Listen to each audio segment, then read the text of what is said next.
Why is it not? Could you guys hear that? Yeah, we could. I don't understand why it's not showing up on my part. All right. This is going to be take two. So I can just have Nakasuchi can just cut this off the front when he downloads it. But every other time we've had a broadcast. I was going to say that we don't necessarily have to play it. You can just edit it in afterwards, no? Yeah, I guess he can, because he's got to download it and all that anyway. Yeah. All right. That'd probably be the easiest thing to do. Okay.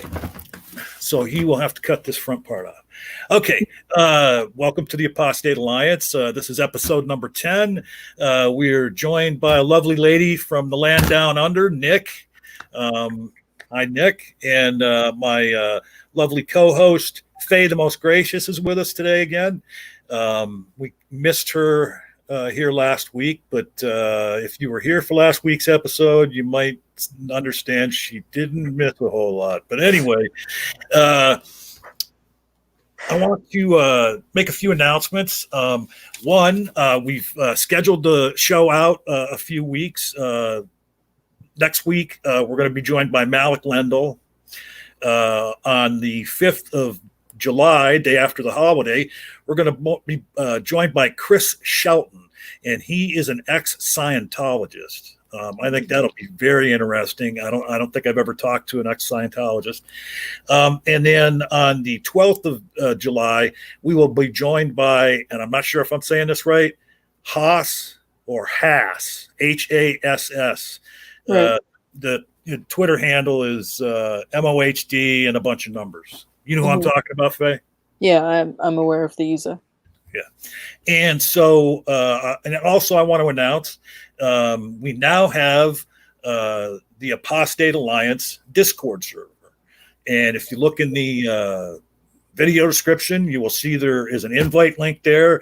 I've put the invite link in so that it won't expire until 100 people click on it. So please feel free to join us on Discord, and sometime in the near future, once we get some people on Discord and grow the podcast a little bit, what we'll do is we'll have some after shows, like we have somebody on like Nick, and then after the show, we'll have the guest come with us into Discord for like a half hour after the show so that, people in the audience can come in and talk to them and maybe ask questions or, what have you, audience participation. When you go over there to Discord, you're going to see it's not much of anything yet. There's just a couple of channels there. I'm going to be working on that. I'm sure Faye will dip in there and work on that. We'll make different channels in there for different type of topics to talk about, and put a channel in there for the Rage, for Nakasuchi, and all that. All right, so I want to get going on a few things that we saw on Twitter this week. Now, matter of fact, if you could vamp for me for a second there, Faye. No, I'm just kidding. But I bookmarked some tweets here with some stories, one of which I'm not going to mention right now, something that Nick will tell you about when we get to the interview portion. But, there was quite a number of stories that were put out on Twitter about just like I said before on this podcast, like terrible things happening to people in Muslim countries, not just because of being ex-Muslim, but the things that happen to especially, females in some of these Muslim countries at a very young age, being married off. There was a couple of different stories on Twitter with video, showing these very young girls, not women, they're girls, like the children being married off to 60 and 80-year-old men. And the one video I saw, the girl was trying to get away. I mean, it broke my heart. I mean, they had to basically chase her down, and she had to be made to go through with this. I'm not ashamed to admit it. I mean, it made me cry to even see it. I'm a mid-50s man, and I'm it brought me to tears just to see this little clip of this horrible thing happening to a child that should be able to be innocent and, enjoy their childhood. And here they are, they're being married off to some old fart. I mean, it just doesn't make sense to me. But no, I'm not an ex-Muslim as my co-host and our guests are. So, I'd like to throw it over them and allow them to comment on the idea of the child marriages. I mean, I've beaten this topic to death, and I'm still in vacation mode, if I'm being completely honest. Right. Over the last week, I've been avoiding social media as much as possible. I haven't posted anything on YouTube except on Wednesday, where I reposted some stuff. I've been living with friends over the last week, eating junk food. Like, I'm very much still in vacation mode.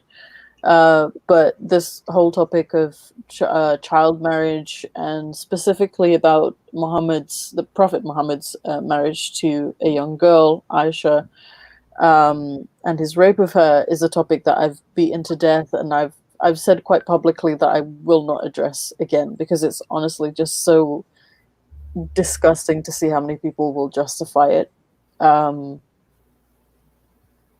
It's just... It's a reality that a lot of us just can't fathom if we're living here in the West. I mean, and to both of you, is this why this happens in Islam and in the more traditional Muslim countries, is because of the fact that they can point to Muhammad married a young girl too? Is that part of how they justify doing it? Yeah, he married a 6-year-old, and then had sex with her when she was 9, and that's pretty well documented. So anything Muhammad does is pretty much fair game, unless he specifically says you can't do it. Also, you have to take into consideration that in Islam, you're seen as a woman once you've hit puberty. So that could be as soon as you've got your period. Now, girls are getting their periods as young as 7 and 8.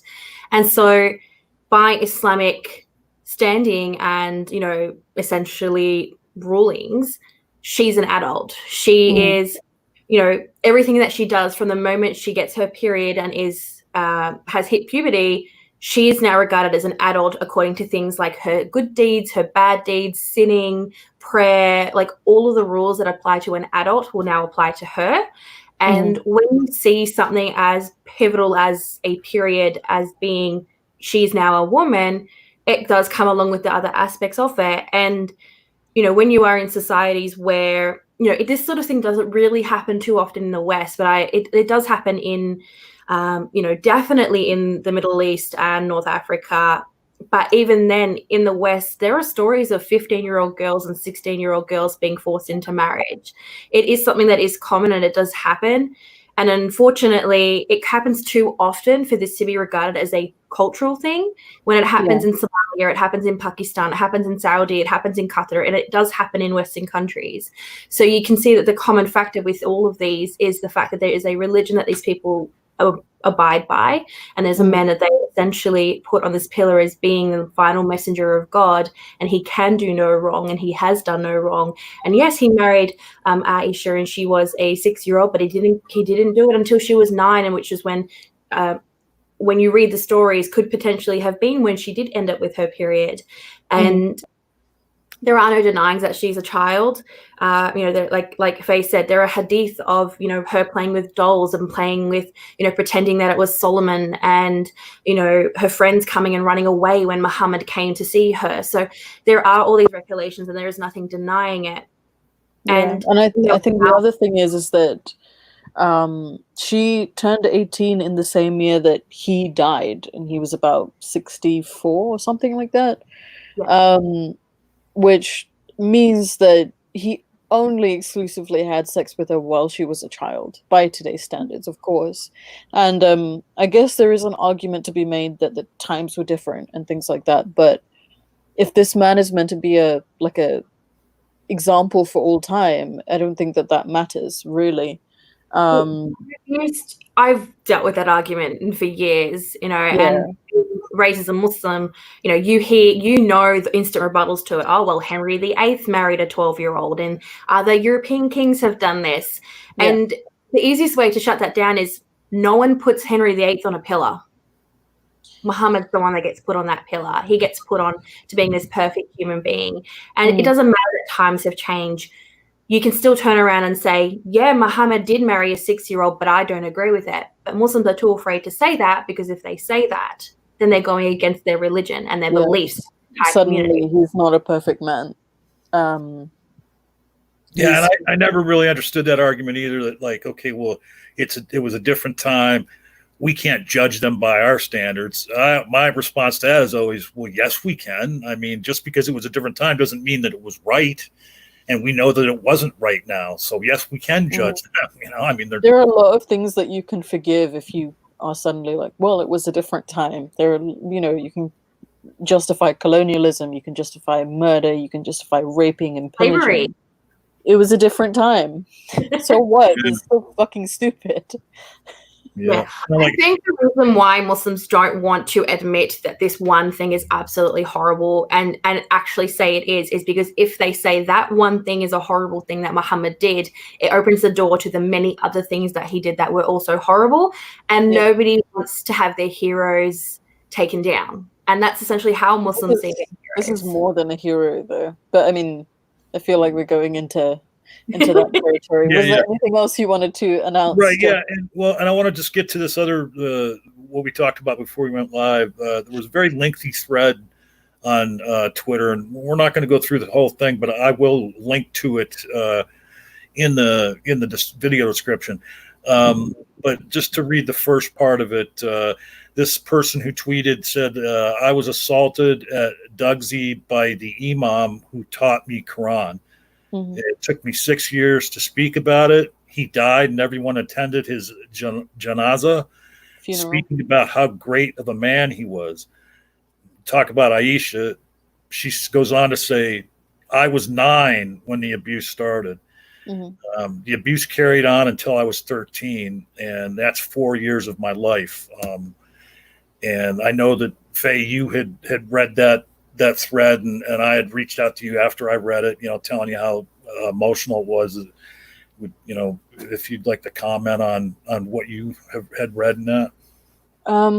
I think that with the Me Too movement and everything like that, we do need to start a mosque Me Too. I personally have always had female teachers, and I've never sort of experienced that, but I do know that it goes on, especially in duxis. I think that environment is extremely misogynistic. It's very, very easy to take advantage of young kids who are afraid of you. There's definitely a power dynamic at play there. So I think that we should start some kind of a Mosque Me Too hashtag and campaign for it. But I'm not the best person, because I'm always getting in trouble. I'm not the best person to start these things. After the Me Too movement, there was a Mosque Me Too, but that was more women talking about things that happened to them in, Hajj, when they were going pilgrimage around the Kaaba and they were doing the tawaf, which is the circles.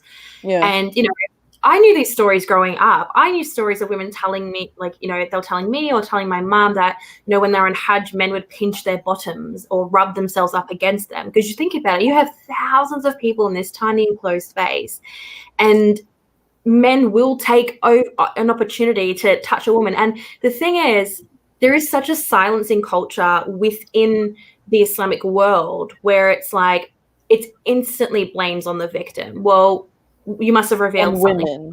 Something. When Faye is talking about duxis, so my dad used to run a duxi, and essentially it's like a madrasa, or like Bible study. An Islamic school. It's like Bible study, but for the Quran. Yeah. And these men, I never attended them, and my dad actually never had students, girls who were over the age of, say, 6. They would actually come to me as his students. And but in these schools, these men have power. These men are given sanctioned by these children's parents to beat these kids. They are allowed to, keep them back. They're allowed to force them to go to other classes. And the parents won't say anything about it because these are the ma'allim, these are the sheikhs, these are the imams, these are the scholars, these are Islamic people, and we need to put them again on this high pedestal. And so no one speaks about it. And, you know, I am incredibly proud of particularly, you know, the Somali women who are now owning the fact that they were, unfortunately, you know, sexually assaulted in these environments, because they can be like that. You know, I know living in Somalia, there were dukhsis where girls up to 13 years old were in these classes with men. My sisters attended them until my dad found out, and then he was like, nope. You know, and like I said, I'm unfortunately, fortunately, I was privileged to not have to attend a dukhsi in such a larger scale because of who my father was. I was able to just do my Quranic studies at home under his guidance. But unfortunately, so many girls out there are not able to. And again, when you have this culture of controlling women and controlling girls, and everything rests on them, the family honor, you know, representation of Islam. When you think about the pressure that's on a Muslim woman more than a Muslim man, it's very, very hard for them to speak up. When you're told that no one's going to help you, that you're going to be dirty, that you're a whore. I mean, and that it is ultimately your fault because men can't control themselves. But then also, if we look at the stories of, you know, the Catholic Church and the Jehovah's Witness scandal that's, you know, still going on to this day, you know, the same tactics were used against them. Like, oh, you know, you can't go to anyone, you can't tell your parents, instead of obviously threatening to kill their parents. You know, they'll be like, you know, you can't do this, no one's going to believe you, you're a child, or you asked for it, or you are dressing this way. Like there is such this mentality of blaming the victim and not taking ownership of the cancers within their society. Well, and like the whole idea too, as I've learned, you know, getting to know ex-Muslims, is the whole idea about, you know, behind the hijabi and the, you know, niqab, is that, you know, for some reason, there's this idea in Islam that Muslim men, you know, won't be able to control themselves. You know, that, I mean, they're all, you know, sexual animals that will attack. You know, you can't see a girl's ankle, or, you know, heaven forbid something will happen, you know. Yeah, it's kind of a self-fulfilling prophecy in those countries.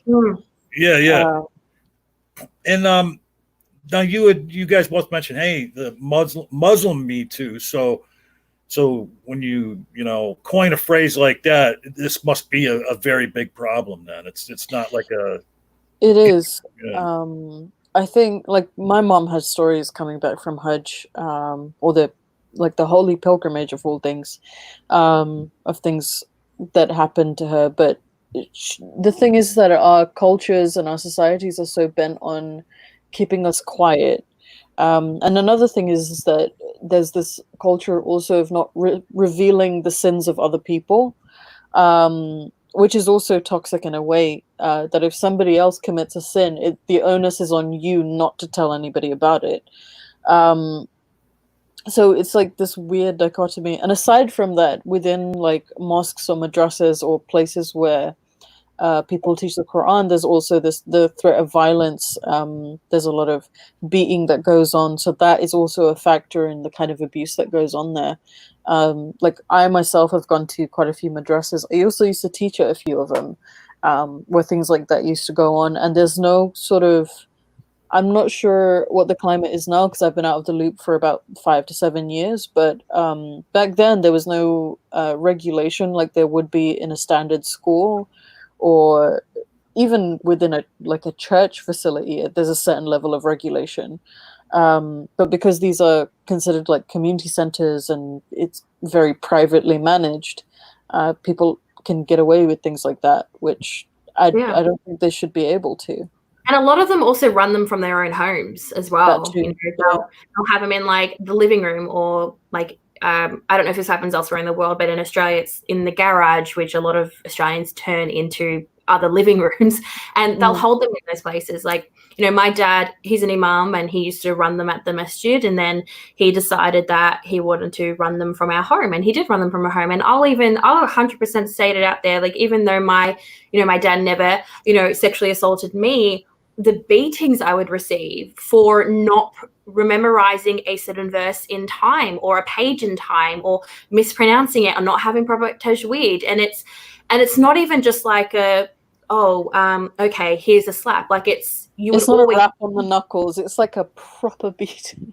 Yeah, it's like, think of like, when I was in Somalia, they have, I don't know what type of a trees they are, but they're like literally all over the world, and they've quite bendable branches. And so they would make you go outside, get a branch, bring it back in, and then they would beat you with it. And it's not like across, it's not across your palm. It would be across your back, or it'd be across your legs or your feet, or some places are the hands. And it's just like this thing of instant fear, because you'd be sitting there reciting it and you would see them because they would be holding this weapon as well. And so and when you're reciting it, they would be literally like, you would have to go up to them to recite it, and they would have that hovering over your head. And so there was this instant fear. And then when you already fear someone, and then they take that next level of, assaulting someone or, sexually assaulting someone, you already are terrified of that person. Like, you're already scared. That person has already so much power over you that it's so scary for you to turn around and say, this person did something to me. And unfortunately, it's something that we can see across almost every religious, institute that has vulnerable children away from their parents under the power of an individual who is seen almost godlike. So, as I said, I will post the link to this Twitter thread. I urge anybody, especially anybody in Western countries that has small children, go read this thread and, think about your small children and if they had to go through something like this person went through, and it was just horrific. And just to rather quickly go through a few other things I wanted to mention, and anything I mentioned now, I'm going to put these stories in a pinned comment under the video. This woman, there's a story here about a woman named Sohaila Hijab. I'm not sure if I'm saying that right, but she is in a Karchak prison and on a hunger strike. I'm going to put this story in there if people want to know more about that. I also saw a story here the other day that Iran executed a number of gay people not too long ago. Also in Saudi Arabia, 5 men were beheaded and strung up with their heads missing, and their crime was that they were homosexual. And then this one kind of took me aback. All of us have mentioned, during the course of the stream so far, one time or another about, how things are different in westernized countries, and a lot of this bad stuff we're talking about is going on in like the extremist Muslim countries. But there was I guess he's an imam or a cleric, a cleric that was in Canada, a Muslim cleric in Canada, did a video talking about killing apostates. It's not something new. They've been doing that all over the world for a while now. Well, no, I understand that, but it just kind of took me back to here he is in Canada doing it, So people. Oh yeah, no, that's what we're saying. They've been doing it everywhere. Oh, okay. To give you an idea,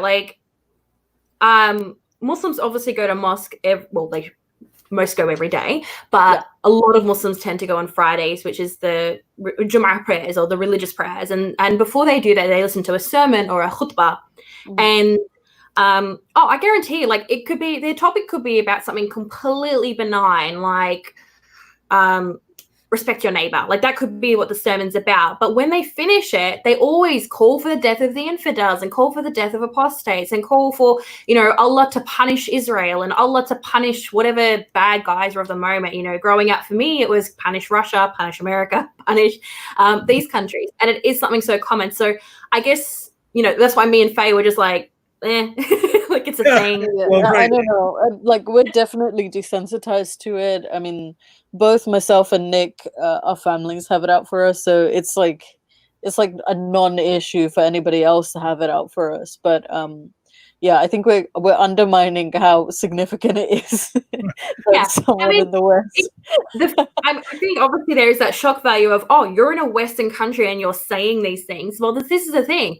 They've been saying it for years. I was watching, I mean, this gives away my age, but I was watching, you know, VHS with imams and scholars talking about this sort of a thing, like all the time. I'll be listening to Pal Talk. Like, I grew up in the era where people like Anwar Olaki were giving lectures every single week on Pal Talk. So this is not new talk. This is not them being brave or, you know, able to speak more. It's just they've always been talking about this. There's more ways of getting their message across. And unfortunately, it does come at the lives of, you know, people like Faye and I, or, you know, LGBTQ folk, or, you know, women who remove their hijab. And that it's just, they're more, I guess you could say, because they've had this ability to hide behind the Islamophobia, that they can now be more brave about saying such awful things like death to apostates.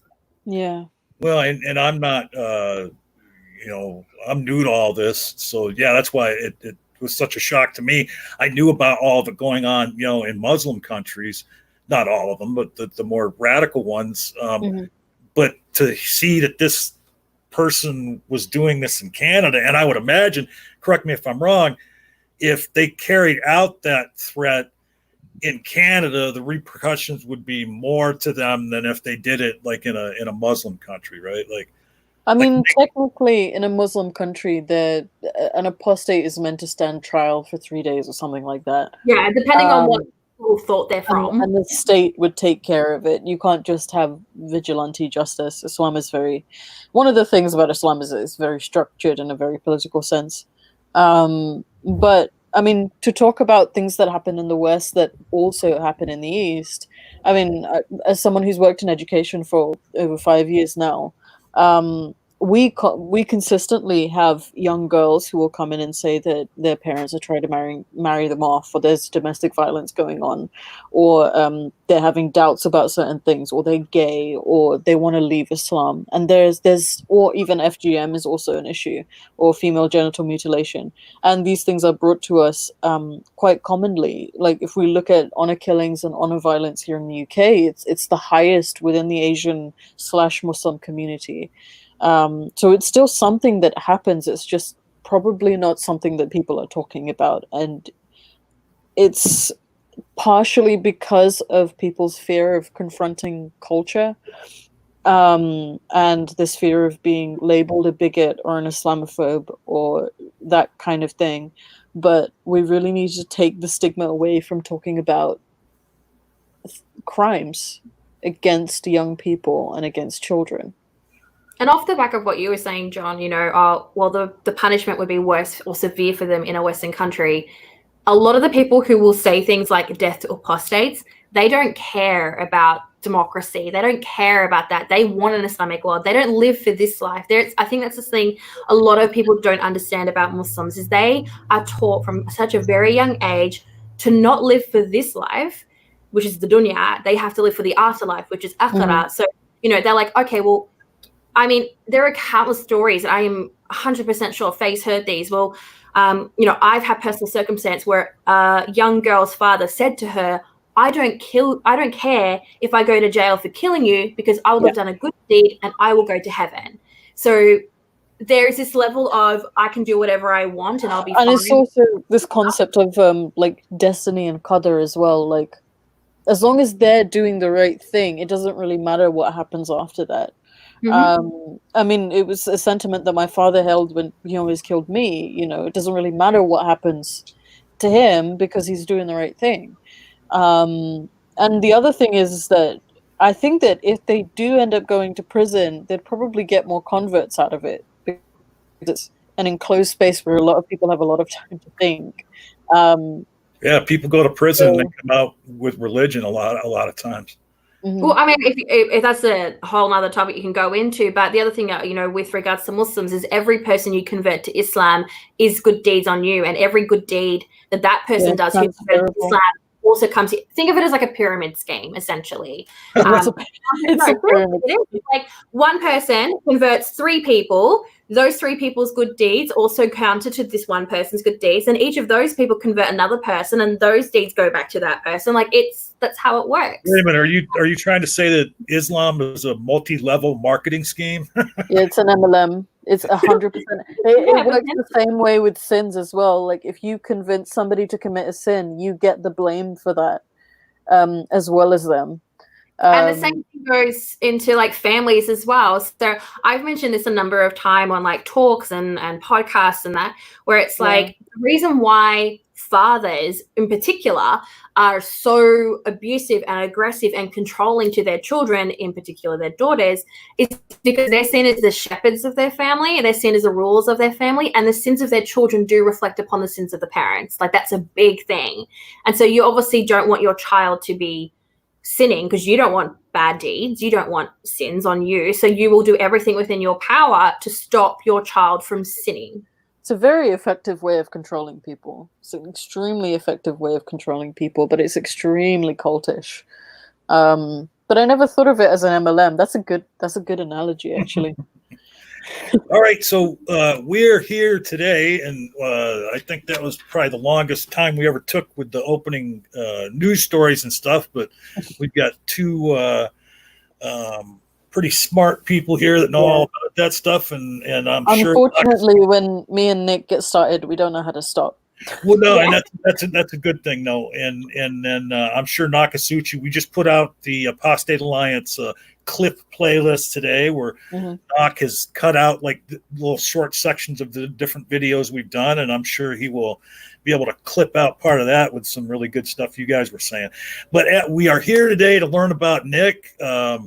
That heretical Nick, as she's known on the Twitterverse, and you also have another Twitter handle, an organization that you're a co-founder of. Tell people about that, Nick. Yeah, sure. So if no one has figured out, I am very Australian. And in Australia, there was barely any ex-Muslims. You know, when I decided to jump into the world of ex-Muslims, which was a long time after I actually came out, I couldn't find anyone in Australia. I could find in America, I could find in the UK, I could find in the Middle East. I could literally find in like the middle of Africa, but I could not find any ex-Muslims in Australia. And it was kind of concerning to me because I was like, I cannot be the only ex-Muslim in Australia. Like, you know, I cannot be. And this is, you know, this is before the times of even Harris Sultan. Like Harris Sultan wasn't around back when I was, you know, fresh out of home. You know, this is 2011. And actually, where the day that this is recording is the anniversary of me leaving home. Wow. Yeah, so the 21st of June 2011 was when I left home. And so, yeah, I left a long time ago. There wasn't support. The Reddit, I don't even think existed at that time. And so after years and years of kind of trying to find people like me, I decided to create the Ex-Muslim Support Network of Australia.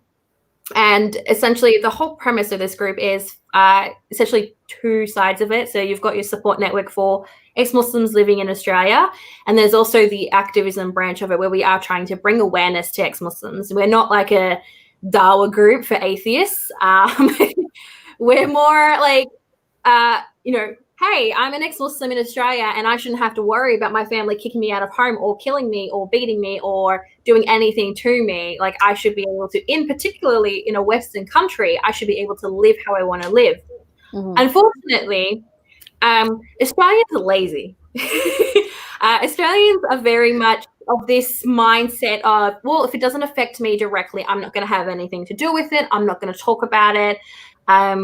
So I was finding it I don't think that's just Australians.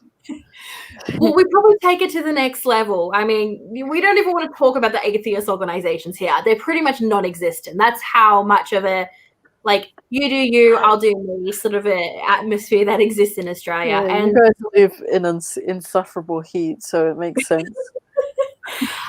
But I was having a lot of people reaching out to me, and they were going, you know, I live in Australia. Is there a support network? I live in Australia. Is there a support network? I want to talk to people. And I'm one person, and I was, you know, being stretched thin, trying to, you know, keep in touch with all these people. So I decided to create exMuslim with a fellow Australian ex-Muslim, and, you know, we're slowly growing, and it's just amazing to see people who literally felt like there was nothing they could do with their life, or they felt like they would, you know, they were so depressed, they were so isolated, they literally felt like their life was meaningless. And just seeing their growth from, you know, joining the group, just even if they don't even come to meetups, you know, just talking to people and just knowing that there is a network out there that if you do want to talk to someone, there is someone there for you, has, you know, has a lot of these people have kind of progressed. They're a lot happier. They're a lot more able to get through the day. Because I think that's probably one of the hardest things as an ex-Muslim, particularly if you are closeted, is getting through the day. Because unlike your generic, I'm just going to say generic or general Christian household, Muslims' lives are pretty much structured from when they wake up to when they go to sleep, and you're constantly doing religious things. And when you're an ex-Muslim, particularly one who identifies as an atheist, being forced to do very religious things every single day can take a toll on you. And, you know, and it's hard and it's heartbreaking. And I feel like it's really important for people to have these sorts of support networks. And so I created one. Well, and isn't it wonderful too that, you know, with technology and that, you know, you can get together without having to, you know, travel a distance, or, you know, maybe people are in fear of going out in public and associating with other apostates, but they can do it online and, you know, touch base with, you know, like-minded people. So, we want to get on to Nick's story here, hear about, you know, her time as a Muslim and how she made her way out. And I would not know Nick if it wasn't for the fact that I had met Faye first, and then Nick was one of the first ex-Muslims I was introduced to through Faye, and one of the first ex-Muslims I followed on Twitter. But because Faye and Nick are so close, as I've done oftentimes in past episodes, I'm going to toss the interview over to Faye, and they can just have a lovely chat as two friends, and I will dip in here and there if I have a question. Take it away, Faye. Okay, so first thing that I want to say is that following Nick is probably the best choice you've made after meeting me, because Nick, all you'll get is blunt honesty from Nick, good or bad, for better or for worse. Blunt honesty.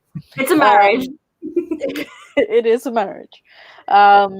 But yeah, I think we've spent an awful lot of time talking about our stories because our stories are quite similar. There's a lot of, well, you've been out here longer for sure, but there's a lot of similarities with the different things that we've went through, even from the way that we've dressed and the different communities that we hung out with. So I was associated a lot with the Somali community, which is why I know a lot of Somali and I know how to cook their food and stuff, because it's a very involved community. Yes. But it would be good to, I mean, it's a recap for me, but to tell the audience what your background is, because you're clearly not Somali. No. So what is your background, and, you know, how did you get into Islam? Well, I identify as a ghost.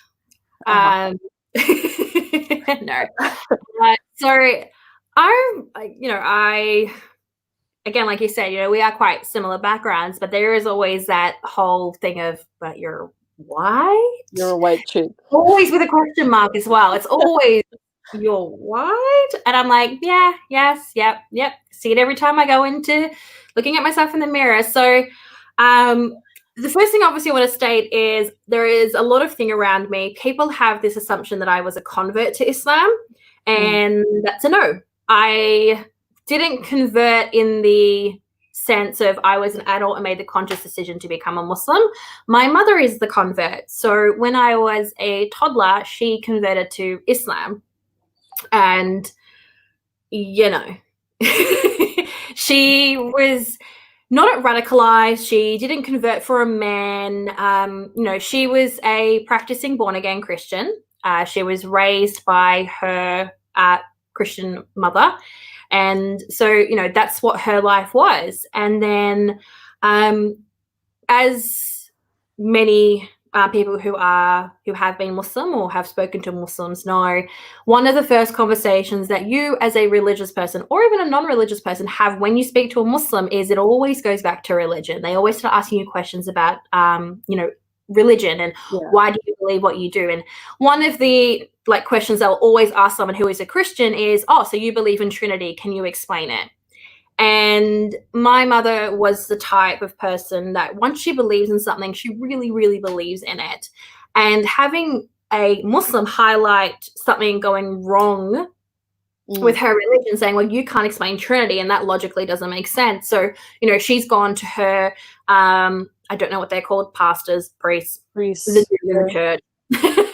And gone to church, oh, can you explain Trinity? And, you know, they gave her some example of like a bowl of water, and if you have like one big bowl, you can put it into 3 bowls, but it's still the same amount of water that's in one big bowl. And yeah, it doesn't make any sense.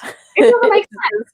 No. So she reached back out to those Muslims, and they were like, oh, we'll come to the masjid or the mosque. And so, you know, she went to the masjid and she had a conversation with the imam there, and that's, you know, pretty much there. And he gave us some books to read, like a brief and illustrated guide to Islam.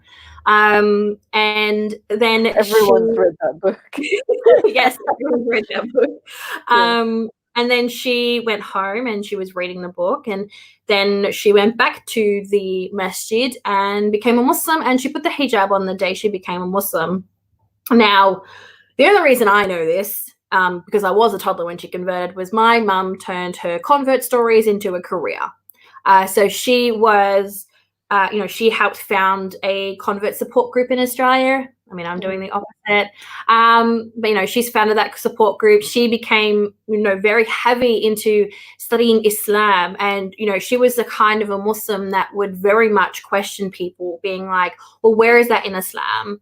Are you mixing culture with Islam? Show me the hadith, show me the context, show me the ayahs, show me the, you know, the fatwas, show me which madhab follows it. Like, she was very much about that. So she never ascribed to one particular madhab. You know, she wasn't just Shafi'i, she wasn't just Hanbali, she wasn't just, you know, those different groups. When she met my dad, who I call him my dad because he's the only father I've ever known, he's the Somali one.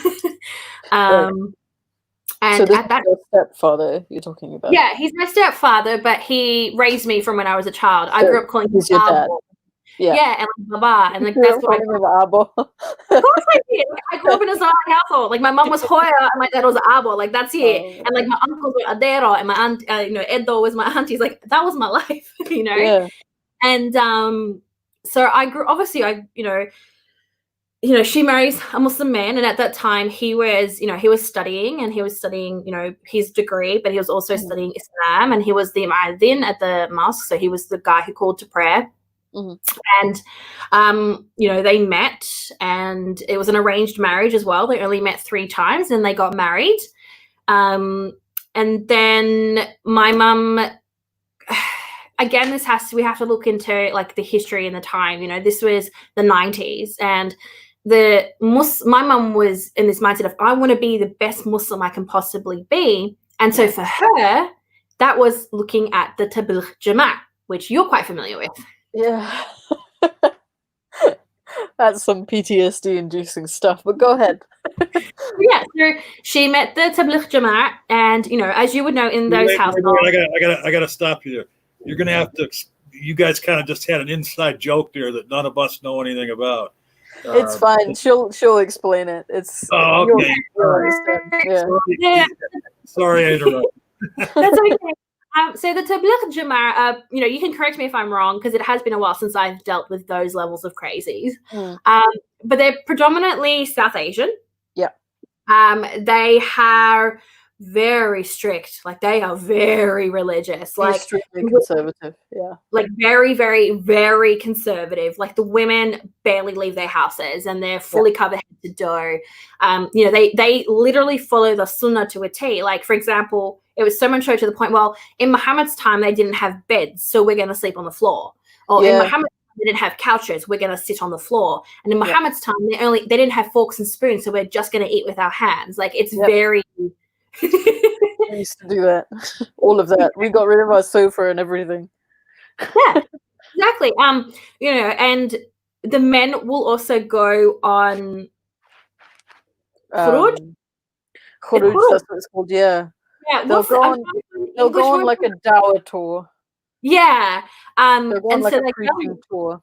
Yeah, or they'll like go back to Pakistan or India where the Maulanas are, and like they'll study under them for some time, and they'll leave their wives. Like they'll completely like leave their wives with like, they'll stock up the house and be like, you're not allowed to leave the house. You can't do any of this. You can't, like, literally. And so this is my mum's first initial introduction to extreme, or I dislike the word extreme. So I'm going to use conservative. I use the word authentic. Okay, authentic. Yeah. Well, I wouldn't call Tabligh authentic because I don't think they are. I mean, yeah, but like more in lines with that, more of an authentic living by the sunnah sort of a lifestyle. Sure. Yeah. Okay. Yeah. So that's what she meant. So my Salafi voice has just been like, they're not authentic. But go don't on, worry. anyway. To me, I mean, you aren't even really a practicing Muslim. You're wearing a full face of makeup and jeans. No, I get it. Go ahead. Yeah, so we dealt with them. You know, we had, that's essentially what we were, and then my dad stepped in and was like to my mum, "You're insane. Like, we're not doing this anymore." He's like, "Nope, nope. There's some bid'ah here, which are innovation." So, well, we might need to explain that actually. It's changing or adding anything to Islam is considered like a bid'ah, which is prohibited.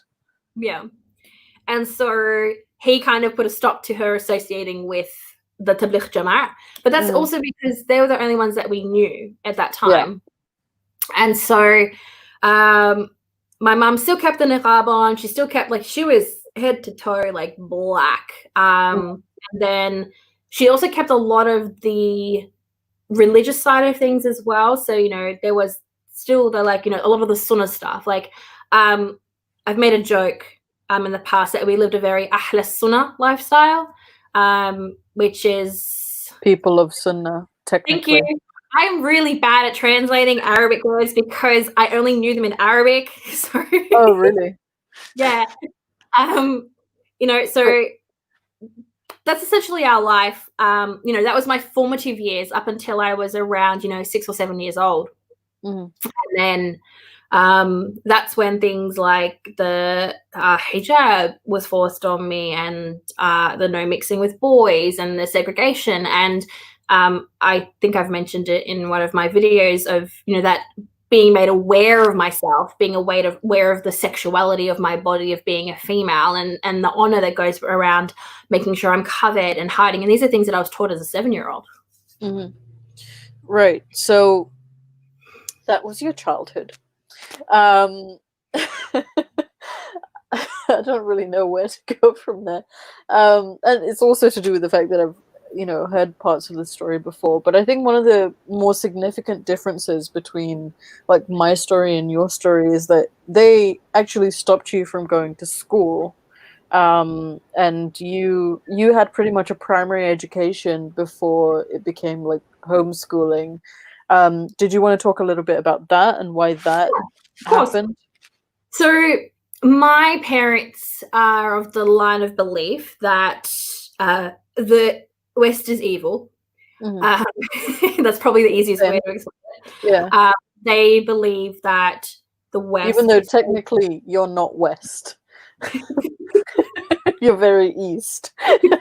But yeah, so they believe that West is evil. They believe that the kuffar are going to do everything within their power to take us away from the path of Allah.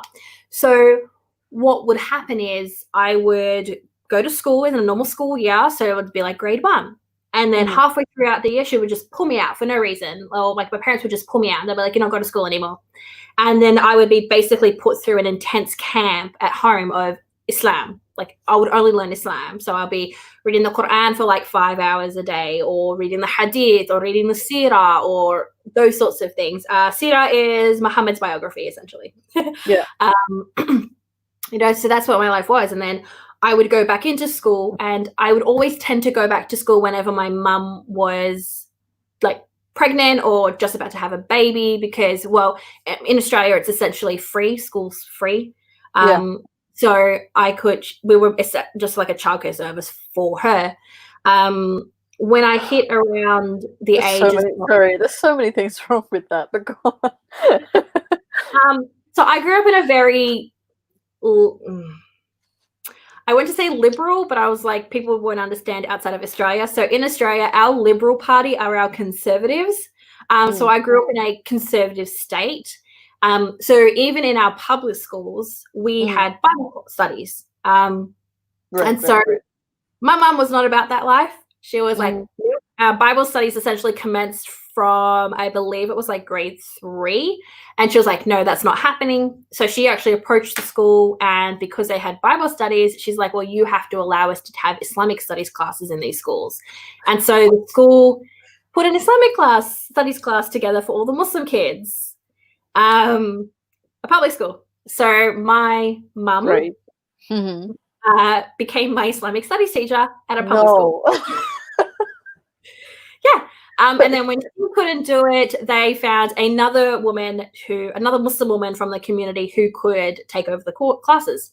And they're still running to this day in this school. She put in like rules to get the uniform changed. So they changed the uniform from a like there's the normal school uniform, and then they made a Muslim school uniform. Yeah. Which is essentially was a salwar kameez. Like they took our our blouses and like that sort of stuff, and they just like lengthened them to be salwar kameez. Because again, I grew up around a South Asian community. My formative years were around the South Asian community, so we had a lot of South Asian kids. Yeah, you spent a lot of time around Tabligh, so that. Anyway, go on. And so that was pretty much it. And it'll be like in and out of school. And if we moved areas, my mom would be like, no, you don't need to go to school yet. And then chuck us back into school when she wanted to. She needed it. Yeah. You know, as a bit of a joke, you know, a couple of years ago, I put together my actual amount of years of education, and it ended up being something maybe around 4 years in total. Like I have 4 years of education up until I was the age of 18. Wow. So, shit. Yeah, so that's pretty much what my education was. But then when I'd finished grade 6, which was 11, and we moved to Victoria, which is a state that I currently live in. And this state is more of a non-conservative liberal state. My state's Labor, which is the actual liberal state. Yeah.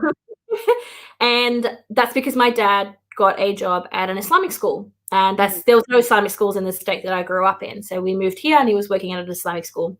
And that's when my mother made the decision that I wasn't going to school anymore, and none of my siblings were allowed to go to school. Not even the Islamic school? Not even an Islamic school. Okay.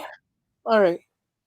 Because the reason we weren't allowed to go to the Islamic school was the Islamic school allowed mixing in the classes, which is against Sunnah.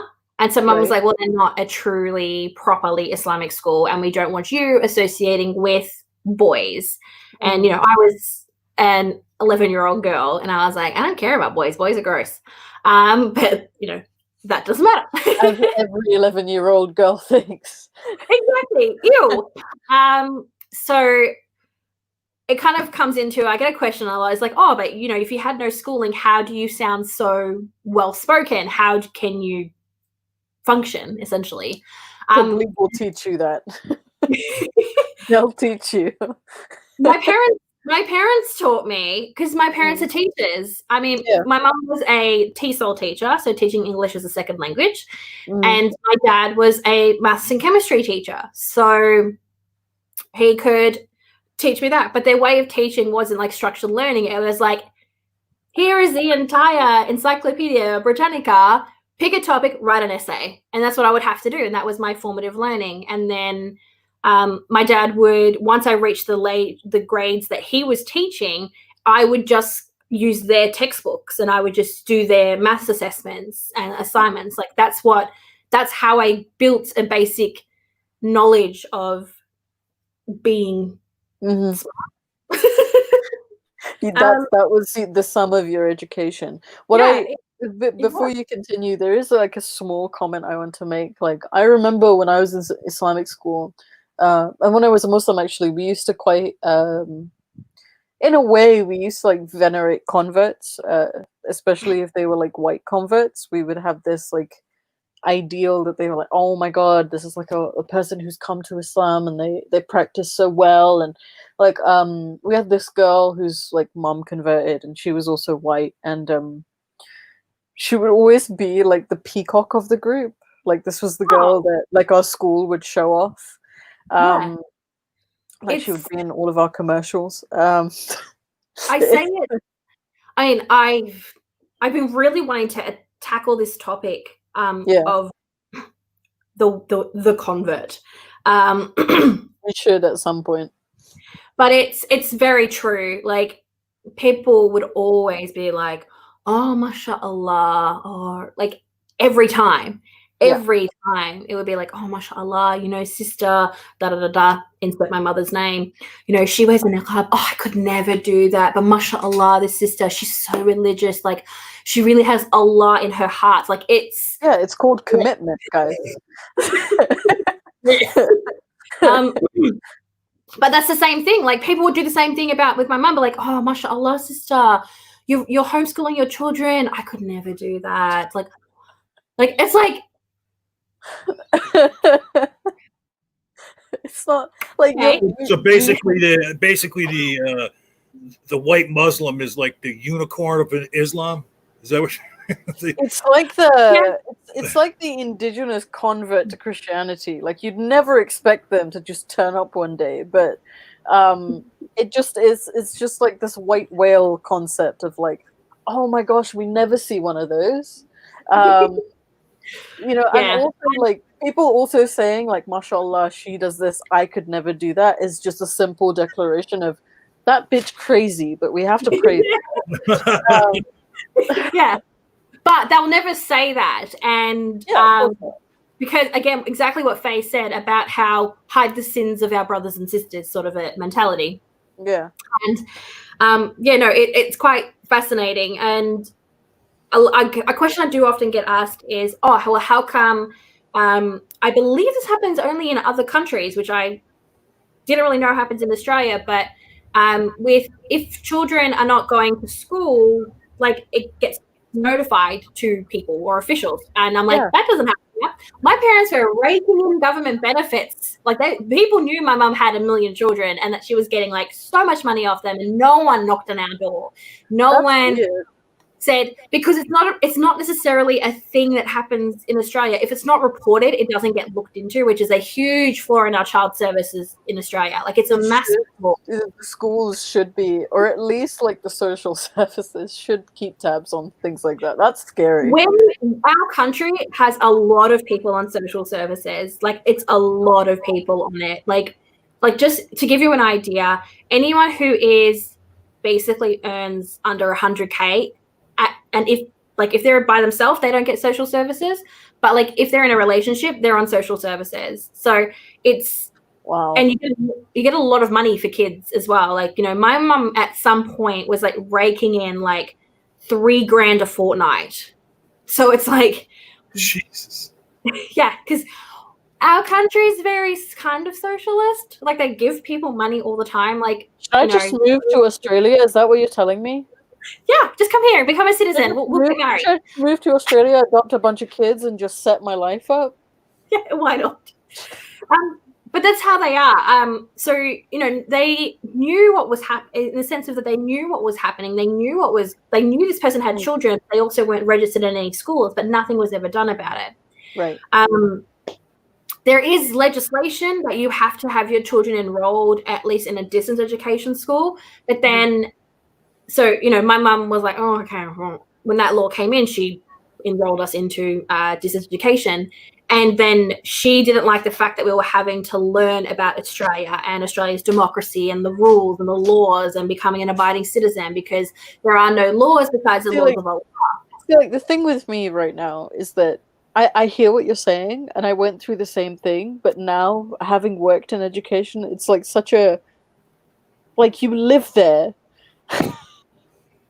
You know what I'm saying? Like there's like two sides of my brain, because my father and my school were very, very opposed to like learning about British values and things like that. I mean, I'm from the UK, and so that's what we were learning, and they were still very, very opposed to that. But having been in education, like working in education for so long, it's still weird. Like I feel like I have a split personality. I need a drink.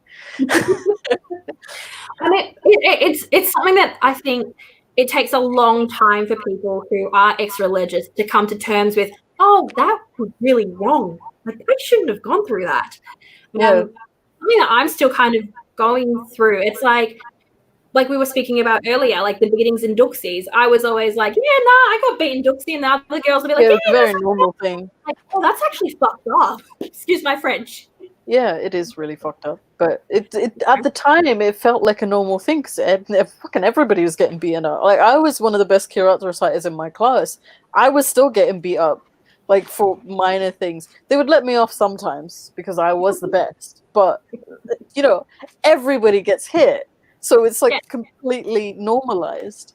And again, with my upbringing, that's like the world that I knew. And you know, I would always be like, I want to go to school, and then my parents would be like, oh, so you want to mix with boys?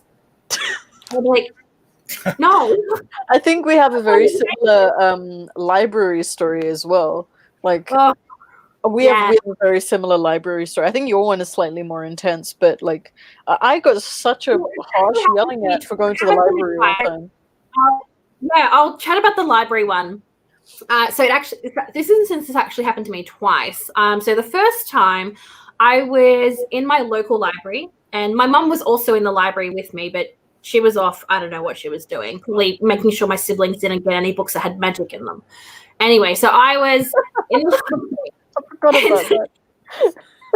I am a huge nerd. Like you don't understand. Like I am a nerd, and so I was in the nerdy book section, so sci-fi fantasy, and I was looking at books, and I had this book, and this boy comes up to me, and I was like, by the way, was a full niqabi from the age of 12, which is something we'll be able to get into, but I am a full niqab. So when a man comes up to a teenager comes out to me, and as any female, you'd be like, hey, what are you? Like, what do you want from me? And I was like, oh, that book, like, tell me about it. And he was like, just asking me questions about the book. And I was like, oh, I know, it's really good.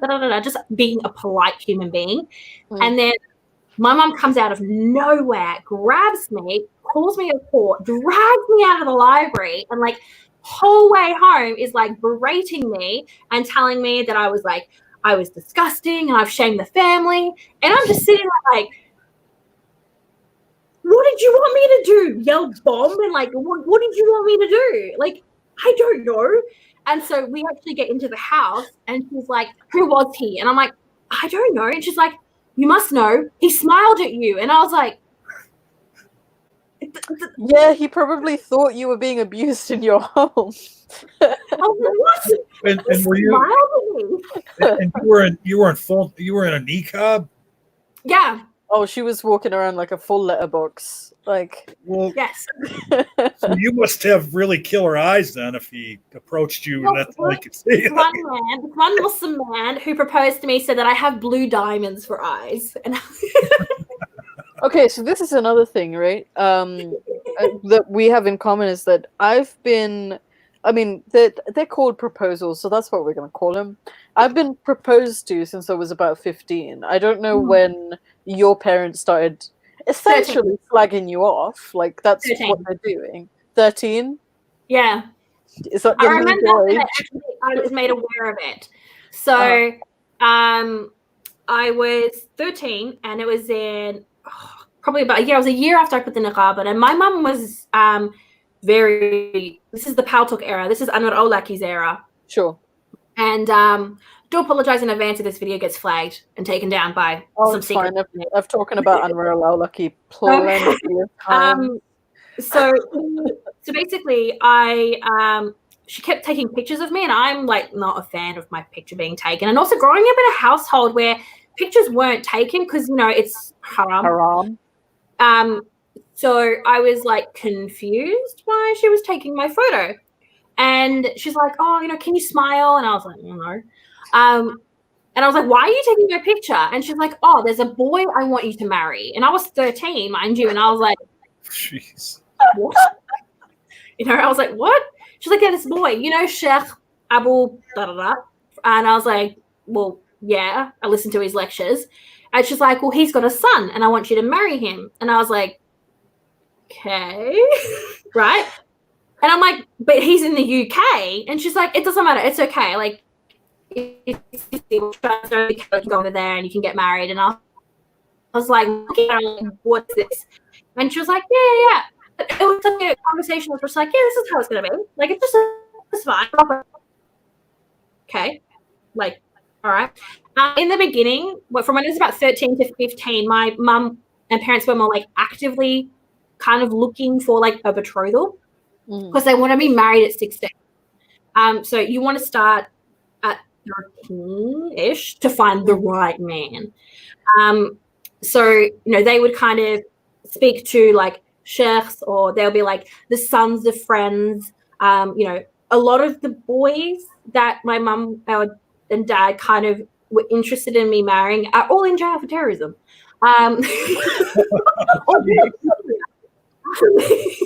So it's like, it was just like a kind of, it became sort of to me like a joke, like, who's the boy of this month? Like, it was just like, this is kind of what my life ended like. Like, I didn't want to get married. I wasn't interested in it. Like, kids, gross, don't want them. But it's like, this is what I was trained to have to deal with. And because you're raised in such a society where you have no say, essentially, like, you do not have a say. You have, because Faye will probably attest to this. If you say anything to your parents, if you roll your eyes, if you sigh, or if you go oof like that, they're like, did you say oof to me? Are you disrespecting me? Are you disrespecting Allah? Like, it's this like intensive, like, you have to respect your parents. You have to obey your parents. It's sinful not to. It's like exactly. a big sin not to. As well. And you know what strikes me about it, though, is when you describe it, and your mom, like, you're 13 and your mom is just matter-of-factly saying to you, oh, well, yeah, I found this boy I want you to marry. Like, it's like completely normal, like, yeah, we want you to get married, like, you're 13. I mean, to me, my mom, of course. And, I think where my story is really, really unique is a lot of people can't blame me and say, oh, well, it's culture. What culture? I am white. Like, I am a potato. Yeah. Like, I am a white It's different if it happens to me because I'm brown, but Nick is fucking white. It's like, okay, my dad is Somali, like, my stepdad, he's Somali. This stuff isn't marriage at, like, to young girls in Somali culture where I grew up did not happen. Like, you did not marry. Somali girls never got married young. They would go to university, they would get degrees, and they get married in their late 20s. Like, that's the world I grew up in with Somalis. And so there wasn't a cultural influence. I'm like, literally, like, my parents were of that belief of, yes, Aisha was 6 and then Muhammad consummated it at 9. And, well, she was an adult. She was regarded as a woman and you're now regarded as a woman. So let's get you married. So it wasn't. How old was this guy in the UK who? He would have been. He was studying for something levels. A levels? Maybe. AS I don't levels, know. O levels? Maybe. I think it was A levels. Okay, so he would have been like 17, 18. So quite a few years on you then. Yeah. Because they wanted to wait until he'd finished those for it to like become serious. He would have been a full-blown adult then. Yeah. But it was kind of, it was just something that I was used to, that whole like thing of, and after I turned 16, where like 15, 16 is when the proposals began to actively come in, because that also tied into my dad's social standing going higher up. So, he became, so growing up, he was known as the Imam or Sheikh of the Somali community. But then when we moved down to Melbourne and his reputation grew, he became known as literally like Sheikh so-and-so and Imam so-and-so. And he was known across like entire regions as like this, oh, mashallah, this is Sheikh so-and-so. And with that came, oh, you have a 16-year-old daughter. Well, I have a brother, I have a cousin, I have a nephew, I have a son, I have, and the way it's done is they would go up to the man, so your wali, your guardian. So for me, it was my father, and they would be like to him, "Oh, I would like to propose to your daughter," and then my dad would be like, "Sure, come over for coffee." That's like literally how It's it very works. casual, yeah. It's kind of very accepted, and so I would be paraded essentially in front of men, and it would happen like once a month, once every 2 weeks, and Jesus. no, literally, it'd be like, so I was a niqabi, right, and then all of a sudden my mum would be like, "You need to go get dressed in something nice," and I was like, "Why?" Excuse me? She's like, "Oh, I just put a hijab on, not a niqab," and I was like, "Why?" Yeah, She's they like, need to sexualize that face. She's like, "Oh, So young girls in Islam are kind of like a commodity for their families. Oh, 100%. That's not even a question. 100%. Like, I was being asked from a very young age what I want my dowry to be, and I would be. What was your answer to that? What's your dowry as a 13-year-old girl? My mum was always like, "Oh, you should ask for a Quran," and I was like, "No, that's not a dowry." So I would be like, so to give you a bit of context, a Muslim woman gets a dowry, so it's kind of part of the marriage contract. It's like, well, if you don't give me my dowry, I'm not going to marry you, sort of a thing. So I have a choice in what it was. I was one of the privileged girls that did have a choice, because many, many, many, many girls do not get a choice on what their dowry will be. Yeah. And so I was like, to my mom, I'm like, $500,000. Like I just put the biggest amount, because I'm like, no Muslim boy's going to afford that. Like none. So I'm not going to get married. My aunts literally told me, just take what you get. And that's it. Yes. But it's very, it's very much a transaction. I think there's this illusion with some people that there's this illusion of choice, because technically in Islam you can't force a girl to get married. Technically, if we're going by like Ahl Sunnah, if we're going by the teachings of the Prophet, you can't force a girl to marry. But that doesn't necessarily mean you can't. There are other ways. Bribe. There's a lot of bribing. There's a lot of, and because you can be married from such a young age, you're not necessarily aware of what a marriage is. It blows my mind that you say technically it's not allowed, and at the top of the show we were talking about that young girl that they basically had to chase down and into. there's a big consequence to refusing to get married. I mean, it's one of the biggest reasons why my family disowned me, was because I didn't want to get married. It just, like, I don't know if it's the same for you, Nick, but like when I was younger, marriage was like this trophy thing where like if you got married then you could do whatever you wanted. Like I used to beg my mom for all kinds of stuff because I was an annoying shit kid. And I'd be like, "Oh, Mom, I want a cat, I want a horse," and things like that. She's like, "When you get married, you can have those things." Yeah. And like it's always, and like also if I wanted to wear like a type of clothes, like in my household we only wore our cultural clothes, so we used to wear like our Indian clothes and stuff. And I'd be like, "Mom, I want to wear t-shirts, I want to wear jeans." She's like, you're not wearing that in this house. This is my house. When you get married, you can wear what you want. When you get married, you can choose what you eat, sort of thing. Well, of course, they were lying to you, right? Because once you get married, you don't get to do whatever you want, do you? No, you don't. But as a kid, I think it was also my mom's way of like shutting me up and like having me work towards something. Because my mom also had 6 kids. Like I have to kind of give her that. So, and I learned very, very quickly that was my mom's answer to everything. You want something, you get married. So from a very, very young age, it was my goal, like, especially after I heard that you can get married when you're 6 years old, it was my goal, like, I'm going to get married. Like, set me up now. Because I just wanted to go and live my life. But I didn't think there was any other way. So I think that for a lot of young Muslim girls, it becomes this fantasy land, like almost like a paradise. Like you get married, then you can do what you want. When realistically, that's not how it works, because once you get married, you have to do everything your husband tells you to do. There is no choice there. you know, if also, and then there's the case of like me where I didn't want to get married. I never wanted kids, and which is like a big no-no. Oh yeah. But I reached a point where I believed my only way to get out of my family's control was to get married.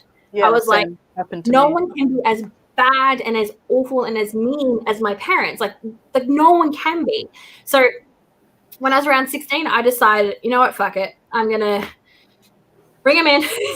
I'm gonna. Yeah, I was the same. And your family is so horrible for you that sometimes there's just nothing else in your life. You just want something new. So you're like, I'll take worse over just the same mediocrity. It's actually really sad when you think about it. It is. I mean, I reached the point because so obviously we're going off on a little adventure, but I'm going to bring it back to, I actually left Islam when I was 15. So, I left Islam at 15. So I am a... Oh, wait. Before you talk about that, I did want to ask you how much of it you bought into. Like, what did you buy Islam? Of Islam? Yeah. Oh, see, that's one of the tricky things because I'm still trying to figure it out. Like, because for me, Islam was the only thing I knew. Right? I wasn't influenced by other cultures or religions. So I was being taught all of these things, but Islam wasn't being taught to me as a religion. It was being taught to me as a way of life. So it wasn't like, what's the difference? Yeah, it wasn't like, someone hid parts of Islam from me. Like, I knew about, jihad and mujahideen, and I grew up seeing, like, VHSs of, Chechen soldiers' dead bodies. Like, that is literally what I saw. So it wasn't like I was hidden away from the darker aspects of Islam. Like, my parents were like, no, you need to be fully aware of this. We are Muslims, this is our way of life, and this is what we have to accomplish. So I didn't believe in any of it. I never was that kid that would be like, oh, you're not Muslim, so you're going to go burn in hell. Like, I was never that child, but I was taught that. For me, I've always been about justice and fairness. And, I think I've mentioned this many, many moons as well, where I could never understand why my Christian neighbor is going to burn in hell forever or for a very, very, very long time. But the imam who I see beating his wife, which I know is a bad thing, and beating kids, which I know is a bad thing, is going to go to heaven. Like, he might go to hell for a small period of time for some bad things that he's done, but eventually, because he was a Muslim, he's going to go to heaven. And for me, like, those sorts of things were just, like, wouldn't add up. Being told that women gave rights before Islam gave women rights before anyone else, but my brother will inherit more than me when my parents die. Oh, Islam gave women rights before anyone else. Okay, cool. Was sex slaves the thing? Like, all these small things just kind of were like, oh, okay, well, it's wrong. This is all I know. And so I would always try to be the best version of myself that I could be, whether it was religious, but not even religious, because it was more like way of life. Because, I didn't really believe like Muhammad was this infallible human being. And I didn't believe that there was this big scary God out there that, if I did something bad or was watching me, like I was never. So you didn't ever quite buy into it then? It was just the way that you lived. Yeah, it was what I knew. And so, I mean, I was the best at the Quran, same as you. I was the it girl of the Muslim community. Like, everyone compared their daughters to me. Everyone was like, why can't you be like her? Oh, mashallah, look at her. Like, oh, look at us now. Like, that's how it was. It was like I was the girl that everyone wanted their daughters to be, and they would compare me to their daughters. And I would be there going, oh no, I fucking hate this, but I got to wear it because I might die. So it was, for me, it wasn't that sort of a thing. And I didn't care about a God. Like, it wasn't, oh, I believe in Allah. It was like, oh, well, maybe there's something there. Like, but I don't know if it's Allah or it could be something else. Like, I didn't really care too much. You were the exemplar for other families. Here's this nice Muslim girl, when in your head you really weren't buying into all of it. Oh, hell no. And I'm like, because I think what's quite unique, and Faye can probably attest to it, because we've obviously spoken to many ex-Muslims, was I was raised in a version of Islam which is probably the most authentic version of Islam. Like it is, this is where it's in the Quran and Sunnah. Whereas a lot of people are raised not knowing things about Islam. Like the average Muslim doesn't understand things. Like if I go to a Muslim right now, I live in a very, very Muslim area. Like I think 4 of my neighbors are Muslim. And if I went to any of them and I asked them, I'm like, what's Aqidah? They can't explain it to me.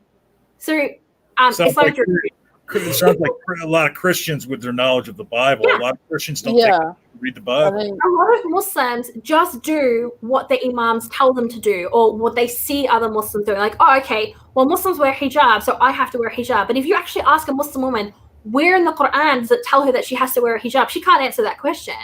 And so a lot of ex-Muslims, when it's when they start trying to defend Islam against, say, people like, oh, well, Islam says this. They're like, no, it doesn't. And then they'll go and look and they will tend to research where it says in Islam and they'll go and ask questions. That's the journey of a lot of ex-Muslims. But for me, it was all fact. I was like, yeah, Aisha was a child. Yeah, we didn't make excuses. See, we're not like these liberal Muslims who have to apologize for shit. No. We committed. It was like, there is no hoop jumping. There was no apologetics. Like I would have been 9, 10 when September 11th happened. And in my household, it wasn't like, oh, this is a conspiracy. This is a Jewish conspiracy, like which a lot of Muslims claim. Yeah. In my household, it was, MashaAllah. It was a moment of celebration.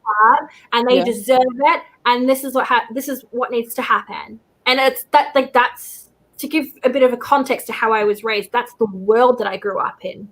And so I didn't go on this like big journey of like learning about Islam because I knew it all. In essence, most of the stuff that I knew most of the atrocities that people don't know about Islam. Yeah. Could you, from your time learning that as a child, and you talk about how other Muslims don't know things from the Quran.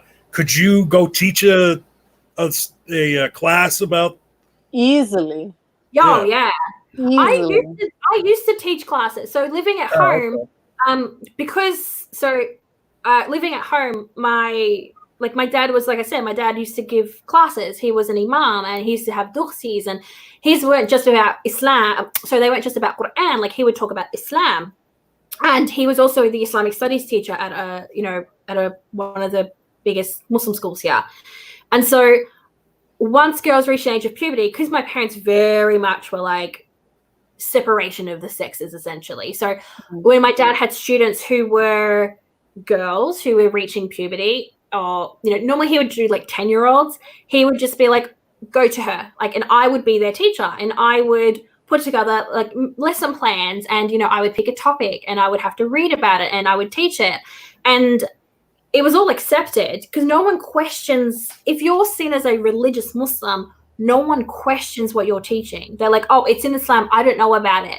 And as ex-Muslims, and actually generally, if you are a person who has had a conversation with a Muslim, you will also know that this is something that quite happens. Like, oh, well, I don't know it. You need to go talk to a sheikh. Like that's kind of the average Muslim. And I was like, I don't need to talk to a sheikh. Like, this is what it says in Islam. And you want to come to me? Like, I would straight up like question if I heard like a Muslim, even as a Muslim, if I heard a Muslim saying something and be like, oh, this is in Islam, I'd be like, where's the hadith? Where's the context? Where's the ayah? Evidence. Where's the ruling on it? Like, what is this? And that's how I was raised, which is, I think is a bit different. You see with a lot of ex-Muslims. I think, Faye's quite similar because she was raised with that whole like, don't just say it for the sake of saying it. Like, you need to understand it. You need to know these things. Yeah. And so a lot of the times my conversations with Muslims on Twitter don't really amount to name calling because I'm like, oh, where is it? I'm like, Ibn Kathir. Where is it? Where is it? It's all evidence-based. Like, I can just straight up tell them to their face and they can't question me because I'm using the same things that they use, that their sheikhs use. And so, well, I mean, yeah, if I wanted to go give a class right now, I could totally do it. I've gotten into plenty of arguments with like Quranists and Ahmadis who don't necessarily to subscribe to that kind of stuff, but still there's that voice in my head that's just like, I'm not really Muslim, so it doesn't really matter. One fellow that people in the community probably know used to have the Non Sequitur show, used to be Steve McRae's partner, Kyle Curtis, on the Non Sequitur show. And I remember hearing about his deconversion story, and he knew so little about the Bible. He was watching, it might have been Aaron Ra or, whatever the atheist community of Austin or whatever that show is with Matt Dillahunty. And they were talking about the slavery in the Bible. And Kyle was like, what? There's no slavery in the Bible. And then like he got into a conversation with somebody about it. And he's like, no, I don't think you're right about there being slavery. And so he finally, here he is a Christian, he finally went and read the Bible and found in the Bible where all the stuff about slavery was.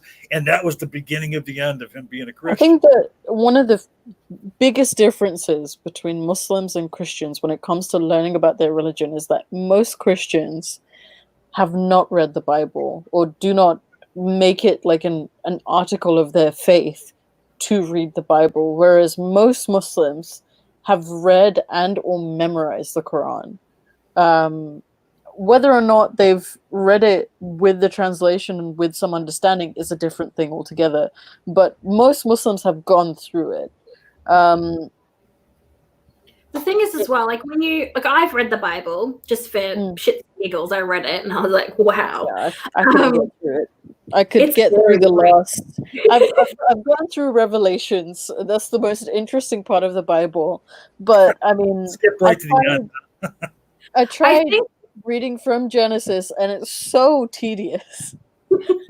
I think a lot of people reading the Quran is from if you were to just open the Quran and just like read it, even if you were to just read the translation, it's confusing because it jumps. So you might have 10 verses about one thing, and then 2 verses about something different, 1 verse about another thing, 4 verses about a completely different topic, then it'll come back to the first topic, and they don't even they don't even relate to each other, what you're going through. Incoherent and chronological. For example, like if we take a surah in the Quran, Surah Al-Baqarah, which means the cow, it's like over, oh gosh, off the top of my head, it's a lot of pages. Like I think it's like 60 or 70 pages. It's over 200 verses, I think. Yeah. Well, it's 2.5 juz, so it's around 60 or 70 pages. And it's not all about a cow. Like it barely even talks about a cow. Like cow's like 5 sentences long. That's the whole thing. So to read the Quran is such an intense thing. And so this is a bit more of a learning. And there's more further reading as well. You can't just read the Quran. So you read the Quran. Most people read the Quran in Arabic. Most Muslims only know the last juz, the last 30 pages of the Quran, because it's the itty bitty verses and they're easy to memorize. And you need to memorize them for your prayers. Yes. And so most people do that, and then they might read the English translation, but they just kind of stop there, and it's like, okay, well then what's the next step? And there was a scholar, his name was Ibn al-Kathir, and he actually went and I own a copy of his book, and actually own a copy of the entire series, the entire book series that he put together. Not like volumes on volumes, like 6 volumes. Yeah, so it's about 15 volumes. The unabridged version is 15 volumes, and each book is around 600 pages long. Because what he does is he actually takes every single word and verse in the Quran and gets the correlating hadith. And he gets the context that every Muslim tells me as an ex-Muslim doesn't have. And I'm like, here's the context. But a lot of Muslims don't know this. And so, well, one, it's why I barely interact with them and don't bother getting into arguments with them, because I'm like, I have more knowledge than you. And 2, I shouldn't have to teach them about their own religion. You know what I mean? Like, if you're going to come to me about me talking about stuff about your religion and you don't even know your own religion, don't come for me. And that's sad. When I see many instances where atheists and Christians interact, and the Christians know less about the Bible than the atheists do. It's quite a common occurrence. So I want to step in here a little bit because and you two tried to warn me at the beginning, get us together. And oh man, because we've been an hour and a half now already, a little longer. We're still in like the first part of your story here. And I would like it if you could, we talked before we started recording, there was a story that you posted on Twitter a couple days ago about something that happened to you, when you were a child. Now, I was hoping that you would share a little bit about that. Yeah. So there's been a massive thing on Twitter at the moment of some, in particular, Somali women and Somali girls talking about their experiences of sexual assault. And a lot of this happened in Dulces. A lot of this has happened by their family members. And a lot of people, whilst they're being supported in the Somali community by Somali women most of the time, they're getting a lot of abuse from Somali men. And, just it is how it is whenever victims come forward and talking about their stories. But what I wanted to share was, so I lived for a period of time in Somalia, and my dad didn't really come with us to Somalia because he had to stay in Australia and obviously earn money to pay for our lives in Somalia. And at one point, we had our uncle, or my uncle, my adero, living with us. And he, what I was trying to say was, my dad, he would beat the absolute shit out of me. It was violent. He was a violent man, but he never sexually assaulted me. But what I wanted to talk about was my uncle. And he was, same thing, he was a very, very violent man, but he saw women as sex. Chattel? Yeah. No, I'm going to say sex. He just saw them as sex. And, not even oh, that's a sexual being. I appreciate it. It was sex objects. And I was the first time I was there, I was a 13-year-old girl in a niqab. And I was head to toe covered. I was the most covered a Muslim woman can get. And he would still try to do things, he would get me to sit next to him. He would try to touch me. And one time, so Somalis have, might be across the world, but Somalis have a thing where after the second prayer of the day, which is Dhuhr, they go to sleep, and they sleep until Asr, which is the third prayer of the day. And normally after that prayer, you serve tea and biscuits. And so I was doing that. I was serving tea and biscuits to my uncle. And he grabs me and he pulls me into his lap. And I reflexively just was like, nope. And I slapped him and then I ran out of the room. And unfortunately, I was one of the lucky ones where I could do that, where he couldn't do more to me. But, there was always this thing of he could have done something to me. But he was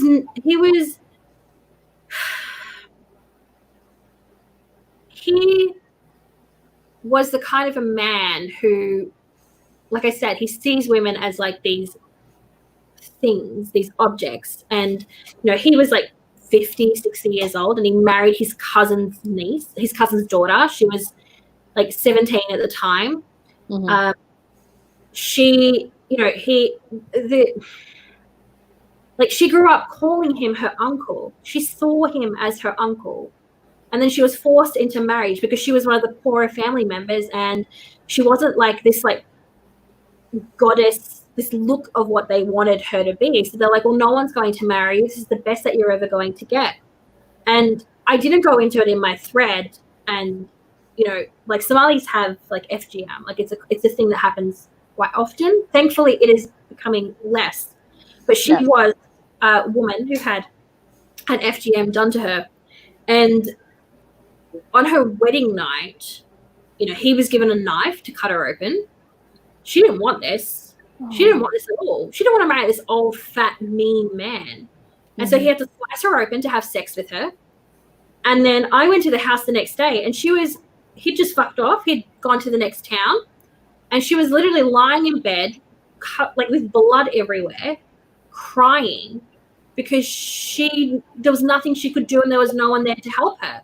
And it's just these things are so common in this sort of a society where women are treated like nothing. And it's I am so proud of every Somali woman who has spoken up about this, because there's such a stigma in the community, particularly, it might not be all Somali communities, but the Somali community I grew up in, there's such a stigma around a woman's honor, particularly cultures that do practice things like FGM. And the whole reason behind something like that is to control the girl and to control her. And, if they do speak up about it, it's what we spoke about briefly before. It's like they are treated as whores. Like, you deserve this. You chose this. And it's like, how can a child, how did I as a 13-year-old girl choose to sit in my uncle's lap?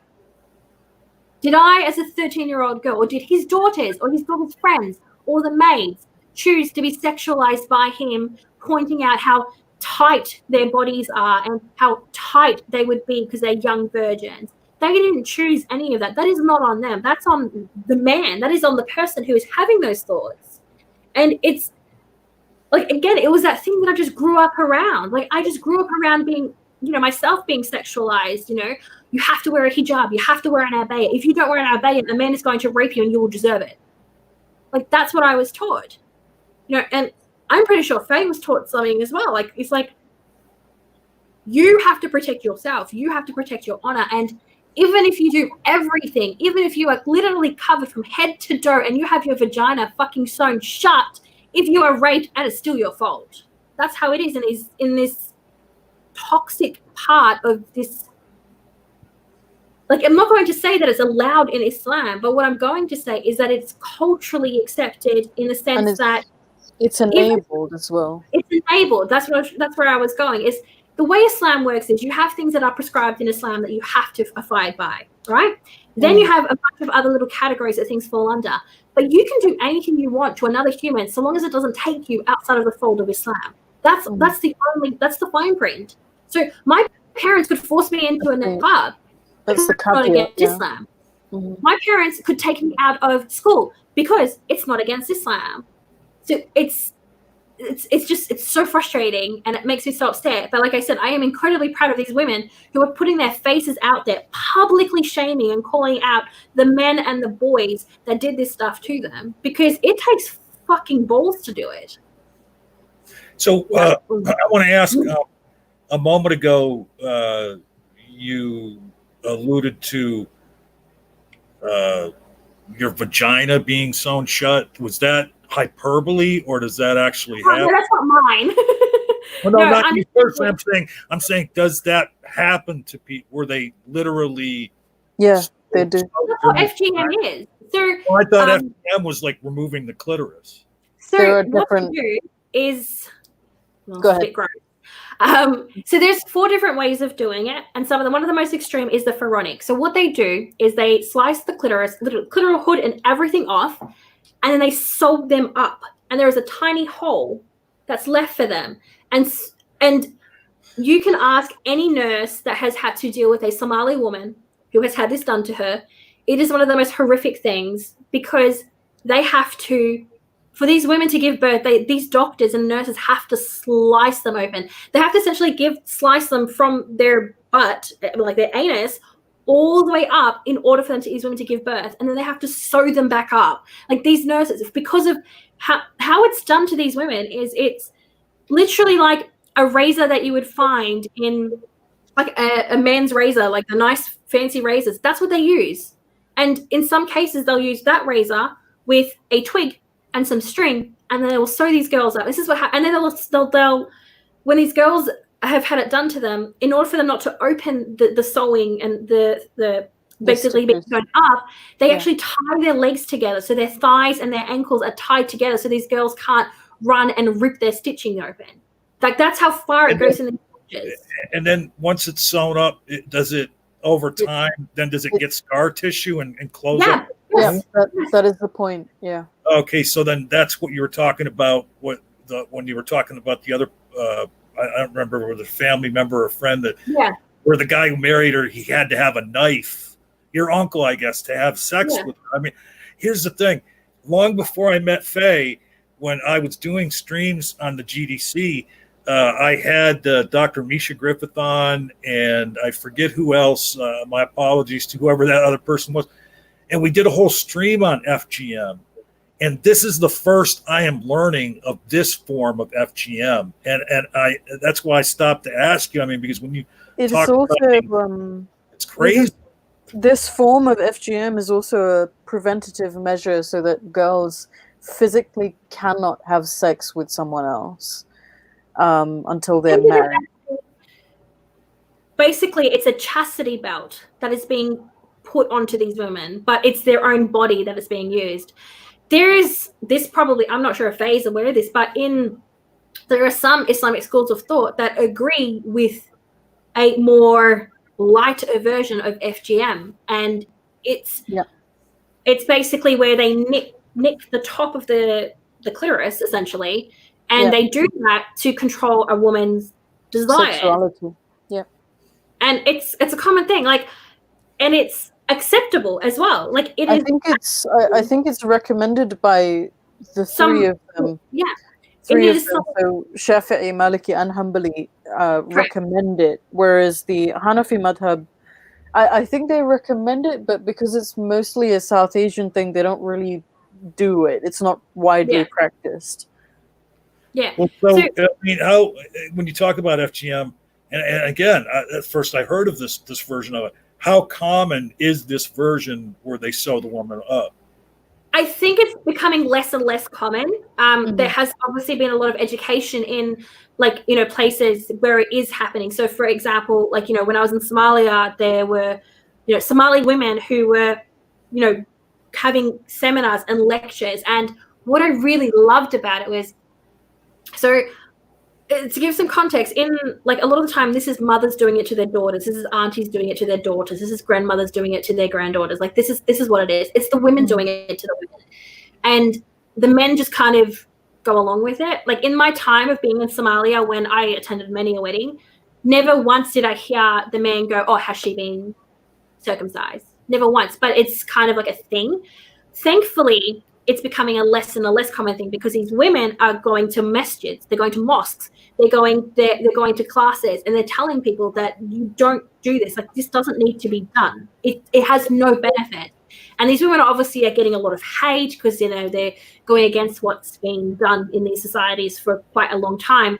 Unfortunately, though, in more of like the Bedouin cultures, so the nomadic tribal cultures, tribal people, the very, very tribalistic people, the ones who aren't as common. This is in Yemen as well. I would say predominantly Yemen, Somalia, like Djibouti, Ethiopia, because they do have the ability to have quite a nomadic lifestyle. Unfortunately, with them, it's a lot harder to educate them and explain to them that these things shouldn't be happening. And what I think is really important about the fact that Somali women are standing up about this, and I won't even just say Somali women, I'm going to say, like, you know, the women who this happens to, the fact that they are standing up to this is so much better than someone like myself or Faye coming in and that's wrong, because they're seeing their own people telling them that this stuff shouldn't be happening. And, you know, I can tell you a story about my grandmother, like my dad's mother. She was married to, obviously, and her husband, he refused. So this is back in the 40s, 50s, 60s. He refused to let his daughters have FGM. Refused. He did not allow it. Then he died, and she was so worried that her daughters would not get married that she had her two youngest daughters circumcised. Oh, wow. You know?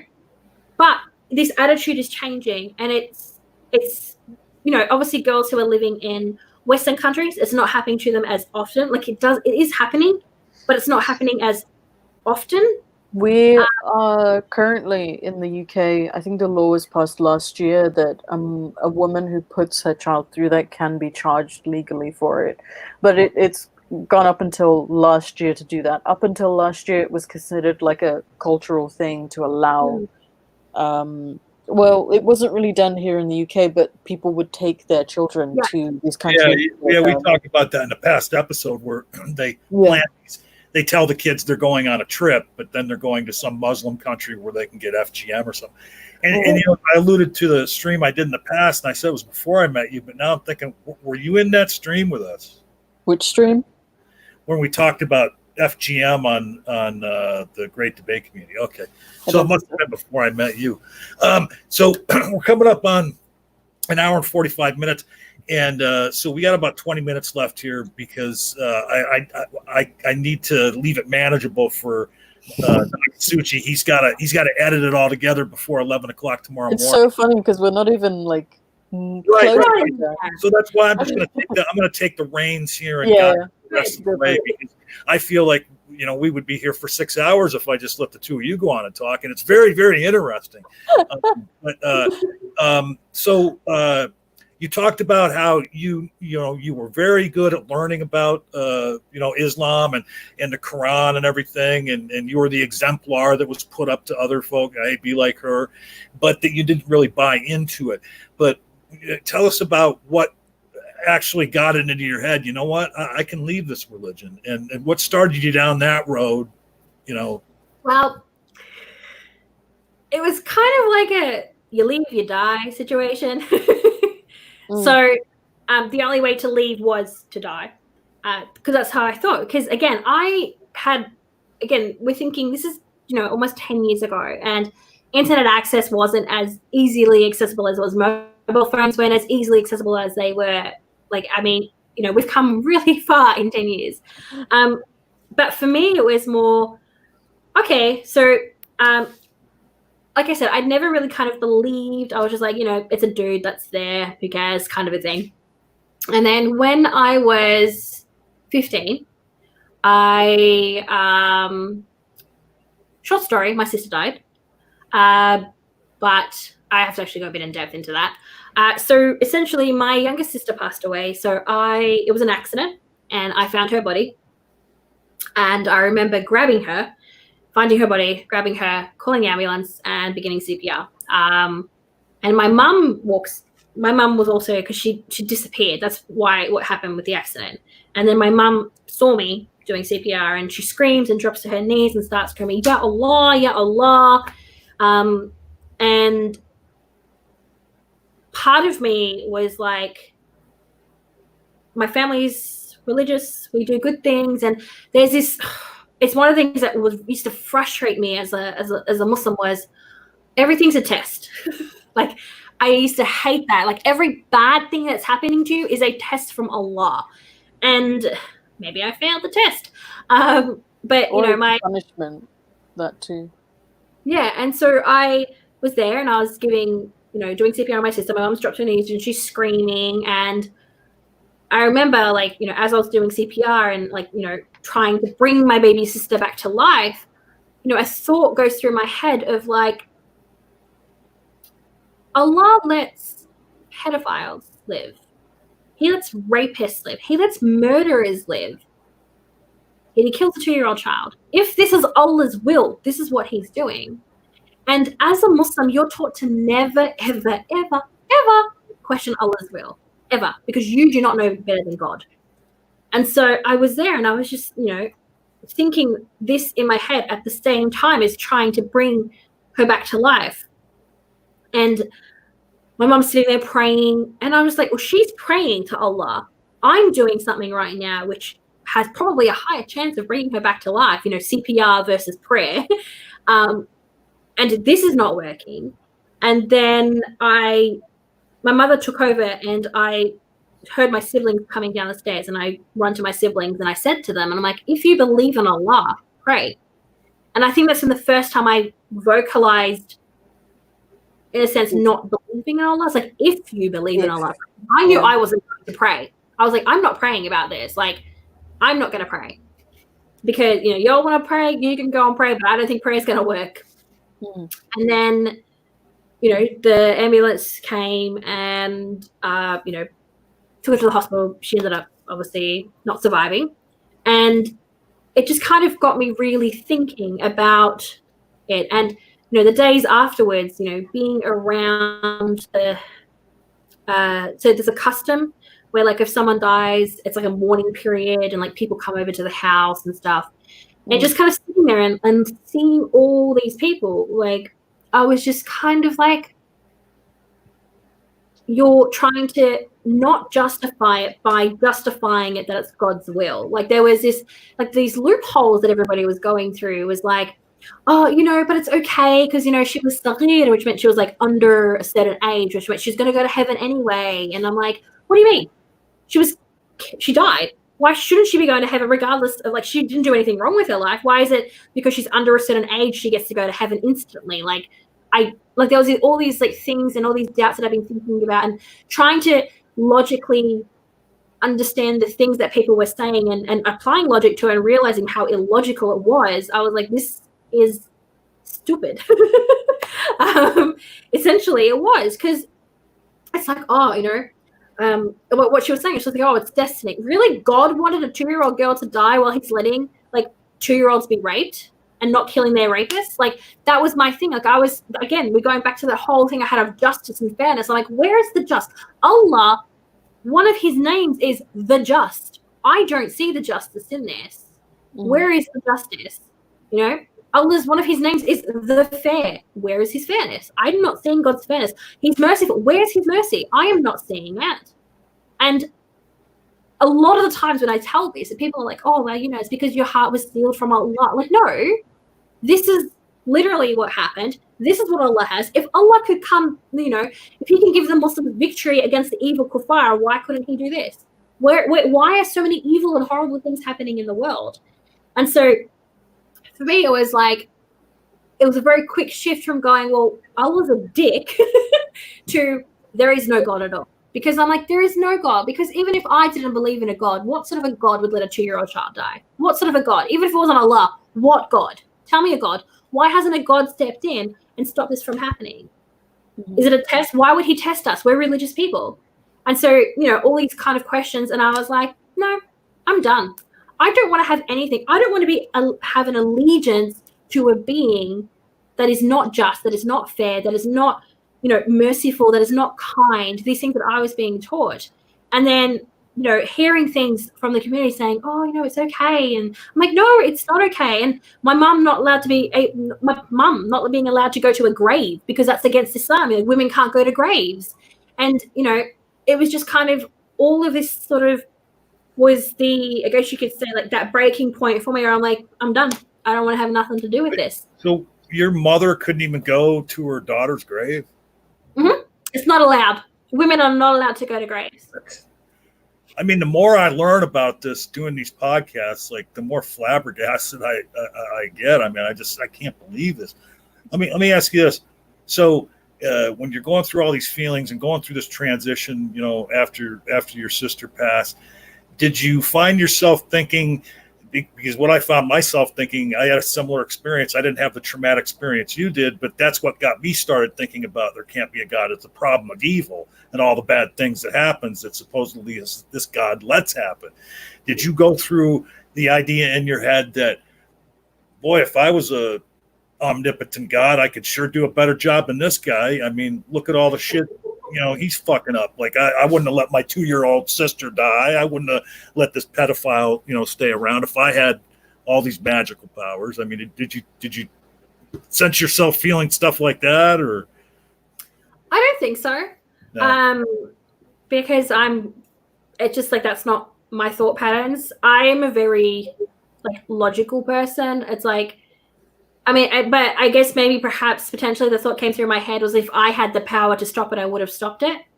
Like that kind of thing, possibly. I mean, I would say that probably popped through my head, but not like, oh, if I was a God, I could have done X, Y, Z. Because it's just kind of for me, it was more, I've always kind of just lived this. This is what I've lived. This is what I've known. Again, it's that way of life thing. Like I didn't hold like Muhammad on this pedestal. I didn't have like this all fear and terror of a God.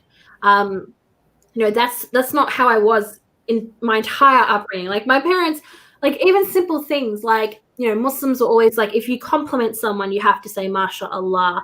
If you say that, oh, I'm good, or you want to say something, no, you have to say alhamdulillah, like you have to praise God and you have to glory to God. And I used to never say those things. Mum like, oh, well, what's this going to happen to you? And I was like, well, it hasn't happened to me yet, so it's not going to happen.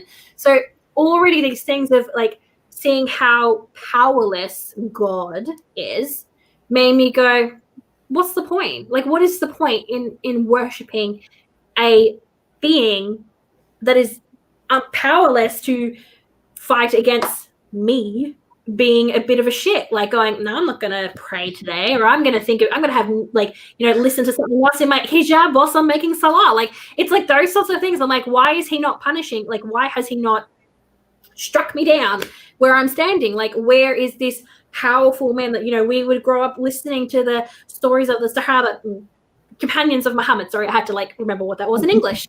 And reading hadiths and going like, oh, well, this bad thing happened to this person because they didn't listen to Allah. And I think there's similar things in like the Bible as well, where it's like horrible things happen to people who didn't. And I'm like, well, I'm being a bit of a shit and nothing's happening to me. And so he started losing the power over me. And I think when you stop believing in something or fearing something, it stops having power over you. And for me, I think that's what really kind of helped me. So for mine, it wasn't like an instant of like, oh, okay, well, this is awful, I'm going to leave. It was a gradual, like I was going down that path. That just happened to be the point that pushed me more rapidly down that path. And so, so you get to this point, you lose a loved one.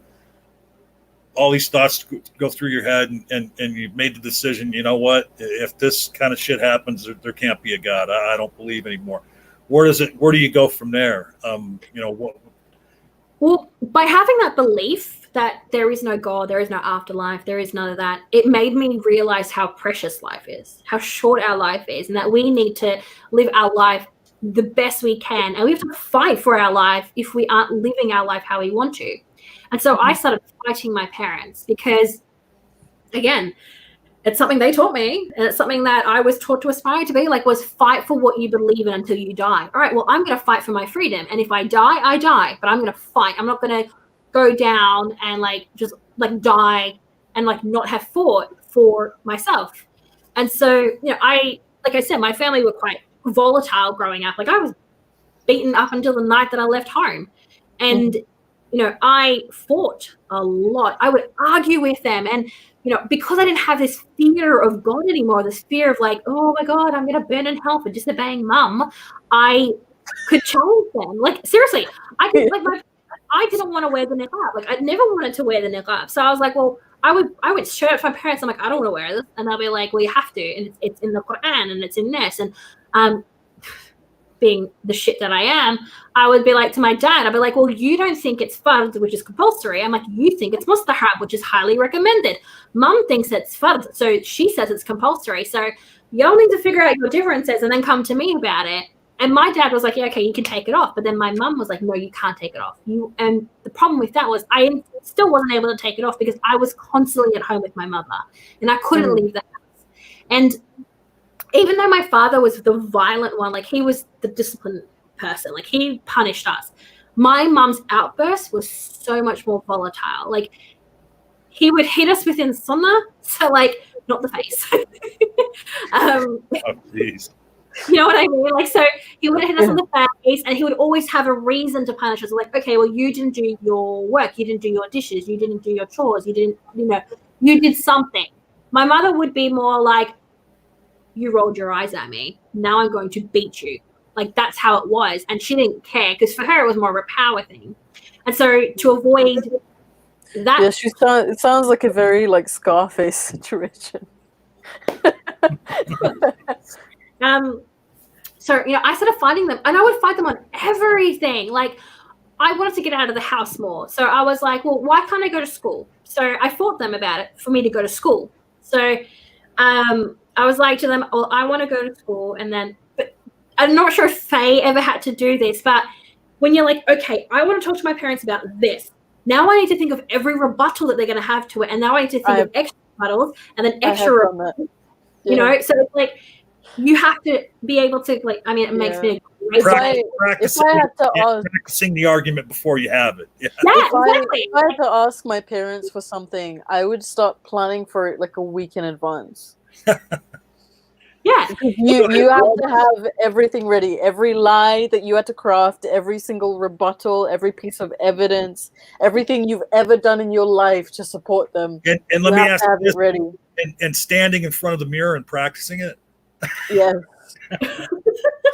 But yeah, so I would be like to my parents, I'm like, well, I want to go to school. And they were like, no.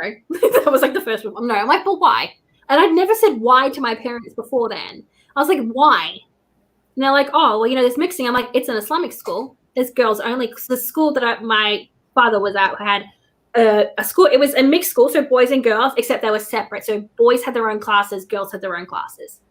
And I was like, but there's a girls only class. The school's uniform is an abaya and a hijab, so I could wear a niqab. I'm like, so what's your reasoning? Why can't I go to school? And they'll be like, oh, but da-da-da-da. I'm like, but didn't Muhammad say that we should seek education? And I would start being too smart now. I would start using the Islam that they had taught me, that they'd forced down my throat for 16 years against them. I'd be like, but shouldn't we do that? Shouldn't you want me to be surrounded by Muslims? Like, isn't that what you want? And eventually, like, they were like, you're too annoying. So they like, oh, if you can pass an entrance exam into grade 10, we will let you go. And I was like, okay. So I went and I did the entrance exam and I passed. And my mother was furious. I'm like, what? Like, I haven't had any formal education in like 4 years and I passed an exam. She was betting on you failing then. Yeah. That's and so then I got accepted, and then my mom's like, oh, we can't afford it. And then the school was like, oh, no, she can come to free. Like, she can come to school for free. Like, she's the imam's daughter, so she can come. And everything was going against my parents. And so then they didn't have a reason. So they allowed me to go to school. And it was Islamic school, and I had to, like, but I was still monitored. Like, I had to, like, let my mom know who I spoke to on that day and who I associated with. And she would push me to attend all my lunch breaks. I had to go to, like, the hall and sit in a halaqah with, like, the other really religious Muslim kids. And so I stopped going to those. And then my dad...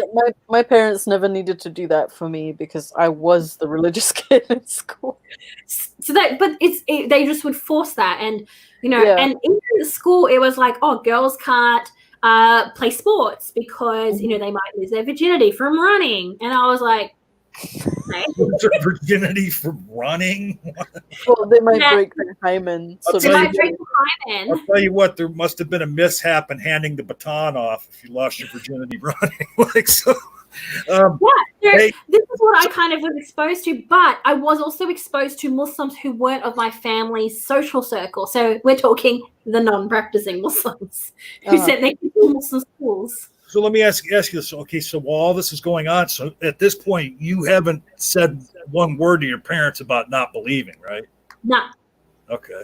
Nothing. But no, she was trying to work the system at this point. I was trying to work the system and get freedom. And then it was probably like 3, 4, maybe 5 months at the most. I've come home from school and my dad goes, you're not going to school anymore. And I was like, what did I do? Like, I'm getting A's in every class. Like, I am literally the top of the class. Like, what am I doing? What have I done? And he goes, Faye will enjoy this.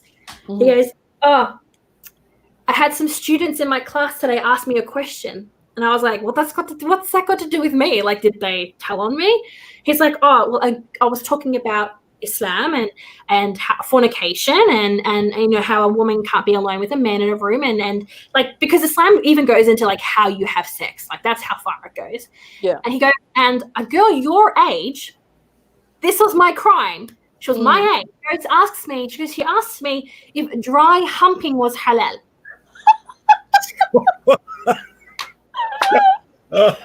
Oh, that girl fucked you up, man. Oh, wow. Part of me was furious because I'm like, this fucking bitch. But then also part of me was like, the balls on this girl.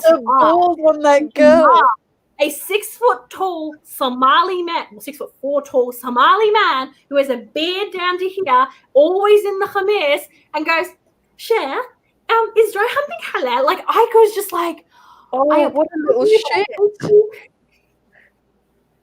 And so he was like, you can't, because girls speak like this, so you can't go to school anymore. And I was like, oh, okay.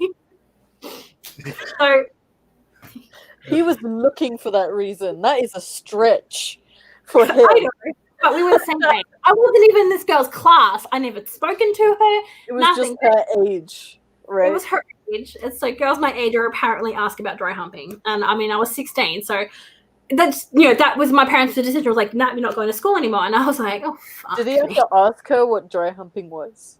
No, that he would knew. Be hysterical. That would have been hysterical. He spent like 5 years in the Navy, so he knew. Okay. So it's like, for anybody that's watching this, what's the translation of halal? Allowed, essentially. And then the opposite of that, I'm not. Haram is prohibited. Haram, yeah. Yeah. And that means allowed then, okay. Yeah. So a lot of people have this idea that halal is just like food based. It's literally not. It's just like anything that's allowed, essentially. I think that a lot of liberal Muslims don't quite get the concept of like halal and haram, and it's difficult. It's not just difficult; it's frustrating to explain that because it's such a basic. Sorry, my inner Salafi is coming out today. No, it's because halal is like hijab. So hijab is an umbrella term for like everything that a woman wears, acts, and dresses. Halal is the same thing, but halal falls under like what is compulsory, what is recommended, what is like permissible. So it's really like complex. So I was still like non-believing at that time, and I didn't tell my parents, and I was like, well, fuck, now I need to figure out another way to get out of it, like get away from them. Because even though I was in a classroom and a local paid school, I saw that as a bit of like away time from my family. Yeah. So I could like not be continuously around these people. And so I just kind of just imagine, like, as a standard teenager in the States or in Australia or in the UK, like what your rebellion is. Your entire rebellion was getting an education. I know, how awful. That was your, like, people are out here doing drugs, like fucking everybody in their entire block, like your entire rebellion. Like, I deal with kids, right? I deal with problem children on a daily basis during this, like, school time. Like, their parents are coming in saying, oh, my child disappeared for a week.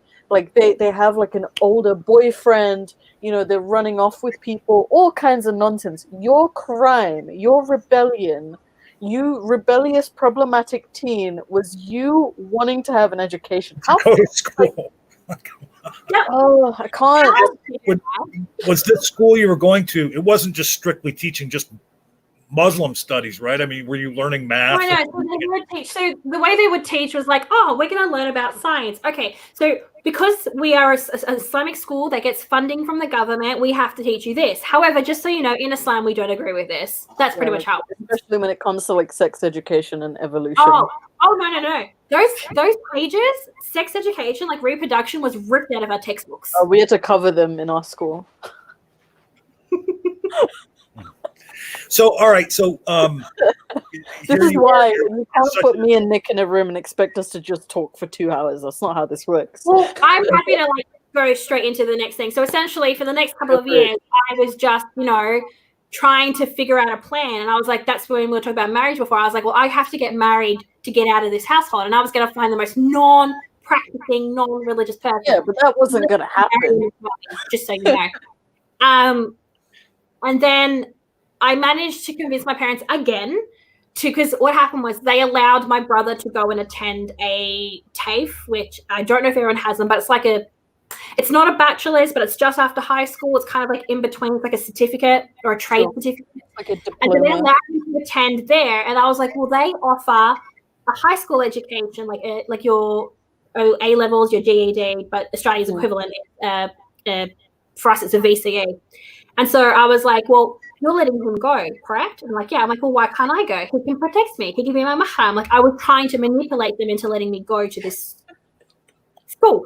And I was like, well, look, you can monitor when, like, I would have to be like, I literally allowed my parents to be like, well, Like, this is the time my class starts. This is the time it finishes. This is how long it'll take me to get home. I'll be home by this time. You can have my mobile phone off me when I come home from school. You can read through all my text messages. You can read through all my emails. Like, I had to allow my parents to control every aspect of myself in order for me to be able to go to this new community college, essentially, when I was in 18. Australia.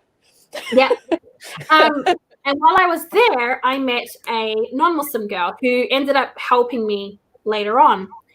But this is my second story about the library. I'm in the library. One of my classmates was having issues with the computer. I'm a bit of a fucking nerd, as I've mentioned. Like, you don't even want to get me started on computers. He's like, I can't find this, da-da-da. Can you help me with it? And I was like, okay, whatever. So I was helping. We were doing a allocated group thing that the teacher had told us to do. My parents walked in. They walked in. Oh, because our campuses are open so anyone can walk on them. And so, are your parents Google? Like, do they just know?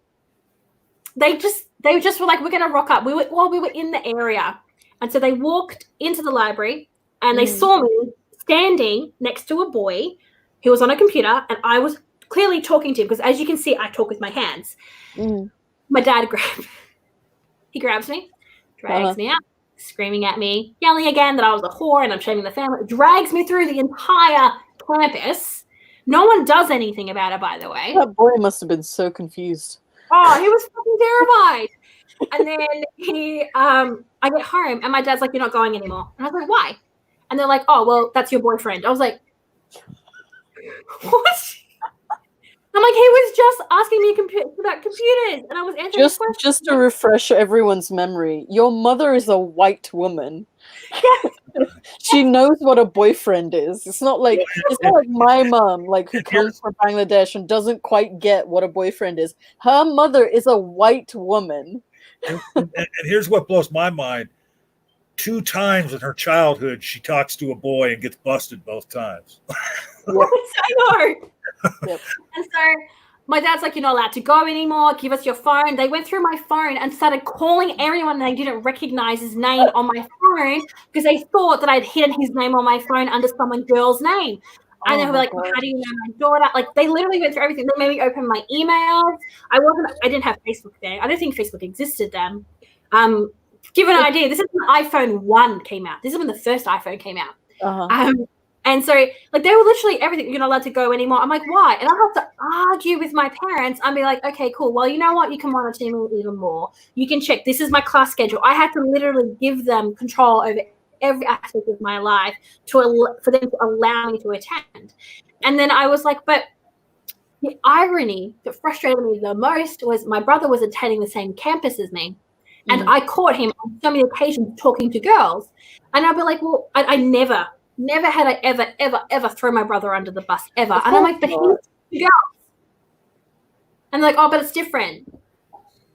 How is it different? She's not his mahram, allowed person to be around, essentially. And he's talking to her, and he's actively talking to her. He goes to cafes with these girls. I answered a boy's goddamn question about a computer, and I'm going to be banned from an education. And then they go, you don't need an education.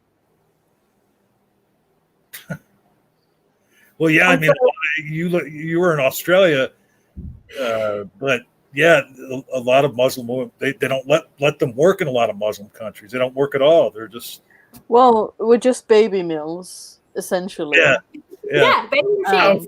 Housekeepers and baby mills. So obviously that pissed me off a lot because I'm like, I'm a very studious person. I love to study. I love to learn. And I'm like, I'm not even doing anything bad. Like, I want to learn. I just want to learn. Like, what is so bad about me wanting to learn? And then I ended up just going this way again. My escape was the library. I would go to the library and I would try and learn. And then my dad's like, nope, you can just read the Quran. You can just read the Hadith. You can just read this. You can just read that. Yeah, learn about Islam. That's exactly. And my world was becoming so small. And then my mum wanted me to get more out into the community because, oh gosh, I was getting old. I was 18 and not married. And so she wanted me to associate more with the community. So she made me volunteer for like lecture series and events. And so I would go to these. And it was probably not too many more months before I left home. Nick, your mum is a pimp. You know that, right? Probably. She was a pimp.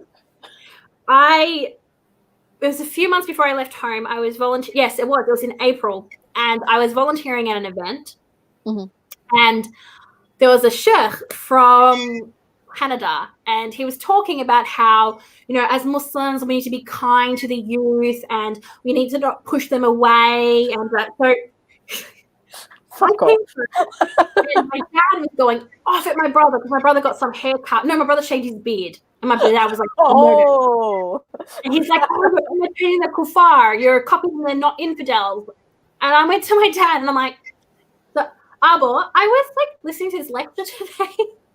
No, you fucking did not take that shit home. I said to my dad, I'm like, the sheikh, like, the sheikh, right? You respect him. And he's like, yes, of course. I'm like, well, he said that we shouldn't abuse the youth. And, if just because, he shaved his beard doesn't mean that he's not a practicing Muslim. Like, you shouldn't be doing this, Abu. Like, with your son. And he was like, you're never allowed to go to those lectures again. And I was like, what? You don't even want me? And so the next day, the girl I was going with comes to pick me up. My dad's like, you're not allowed to go. I'm like, there's a Muslim girl outside. You, as the sheikh of this community, can go outside and tell that Muslim girl that you do not approve of your Muslim daughter attending a Muslim lecture series with a Muslim girl. You can go outside and tell her. I'm not going to tell her. And I just stood there, and I was like, this is me rebelling, guys. This is my rebellion of like, I would like to leave the house and go to a Muslim. I can't believe that you're not dead. Like, I can't believe that. Well, and I'm like, and then, he was getting mad, and I'm like, do you want people to know? Like, what will the community say? Like, they'll think there's something wrong with these sheikhs that are here, but like, you've paid money for these people, like what? And I just kind of manipulated them essentially into allowing me to attend this lecture series. And talking of the girl the non-Muslim girl I met, I kept in contact with her, and I knew she was going to be like a lifeline for me. I didn't know essentially then, but I would tell my mum about this non-Muslim girl I knew. So my mum would invite her to the house to try and convert her to Islam. And wow, so that must have been really fun for her. Oh, we still talk to this day. And she's like, remember that time when your mum tried to put me in a hijab? And I was like, yeah. And she was like, this is a girl who's a staunch atheist, by the way. But she would say it. She was nice and polite. And we kept in contact, but, we'd have to delete our messages because my mum would go through my phone. And so eventually I managed to get into university at this time as well. I don't know how. I wrote an essay to get into university and they accepted me in. And I was studying online, and my parents were like, well, she knows too much about Islam because she keeps arguing with us about Islam and using Islam against us. So we're going to try and put pressure on her a different way. So we're going to say, well, you want to study at a university, which, mind you, in Australia, you don't have to pay for your degree straight away. You can pay for them later. Mm-hmm. And so they're like, well, you're not paying, we're going to punish you by, if you don't do good at your university, we're going to take you out. And you don't have a choice in the matter. And so I would have to be ensuring like I was high distinctions all the time. And we're getting there, by the way. And it was probably like a month or two that my parents were putting a lot of pressure on me to get married, and I had to run the house and all these pressures that as an 18, 19-year-old, I was crumbling. And my university results kept falling backwards. So, I got a B. Oh, no. Yeah. And which is not a bad score in Australia. And my dad comes home and he's like, I heard you got a B in your assignment. And I was like, yeah. He's like, why? And I'm like, oh, I'm just, stressed. I've got a lot on my plate. And then my mum jumps in and goes, you don't do anything. What do you do in this house? You just sit there and you're rude and you don't even listen to Allah. You don't listen to your parents. And she just went off. And I was just like, what the fuck? And my mom's like, go get your laptop, go get your phone. And then my dad's like, yep, go get them, bring them to the bedroom. You're not allowed to have them anymore. I'm like, well, how am I supposed to do university? He's like, you can do it when I'm at home and I'm watching you. And I was like, okay. And then I walked into my room and then I was like, what is this? Like, I can't live like this anymore. I want to mention it. Okay, actually, no. I'm going to backtrack to before I went in my room. It's probably the most vicious big thing I've ever received in my entire life. Basically, By that point, I developed an eating disorder.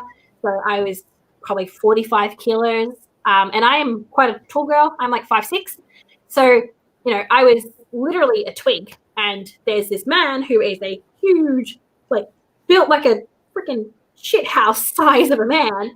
And he just lost it. And he started just beating me, like pounding me into the ground. Because you got a B. Pardon? Because you got a B. Was it because I was being disrespectful? Uh-huh. And so I was like, he's like, get up and go get your phone and go get your laptop. So I walked into my room and I was like, I can't do this anymore. I literally cannot do this because if I go out, I'm going to fight. And I probably won't survive this next round of warfare, essentially. So my choice was leave or die, pretty much. So back to what I said before, it was a leave or die situation. So I grabbed my phone, I grabbed my purse, and I walked straight past my parents, and they're like, where are you going? And I was like, I am iconic. I have some iconic things that I have said in my lifetime, but this is probably the most iconic thing I'll ever say. And this is when my parents also found out I was no longer a Muslim. I said, fuck you. First time I also swore, and fuck your God. And I ran for my life, essentially. You ran. Wow. Bye. Yeah. And it was like 11 p.m. at night, and I had no idea where I was going. I had literally no social skills. I had no money, no job, nothing. I had my phone and my purse on me with my ID in it. That's literally all I had, and I ran. I ran for an hour at least. I ran through like wetlands and grasslands because one thing about Australia is if you live in the suburbs, it's not a built-up area. So I just ran, and I was like, well, I'm going to run the way that they can't follow me in a car. And then pull my phone out, and I called that non-Muslim girl. And I said to her, I'm like, I just left home, and I have nowhere to go. And she's like, that's fine. Come stay on my couch.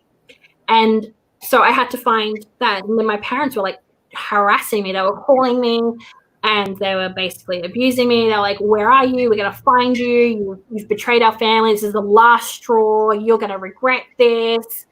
And it was so much of a point where I was in this like survival mode of like, holy fuck, what have I done? That I turned my phone off, and I essentially disappeared from the Muslim community for years. And you're 18 at this time. You're 18, 19? I was 19 then. So I just turned, I was like 19, almost 20. So I'd been fighting them for years. And then I was like, I can't do this anymore. So then I was like, you're an adult. You're an adult. You're free to go about your business. But they were still contacting you, and you better come home, and we're going to get you. And oh yeah, it would have gone on for many, many, many more years if she'd stayed. Well, see, even after I left, like this went on for years of my parents constantly, because how my parents reacted to my leaving was they blatantly lied to the Muslim community. So at that point, because I've been so isolated from it, not many people noticed me not leaving the house, not going out. So it's only when people, like when it hit things like community celebrations, so like Eid or Ramadan, where people weren't seeing me, that's when questions started being asked. And so my parents were like, so they started off with saying that I'd moved away to study. And then when I kept not being around, they changed it to that I'd moved overseas and I was married.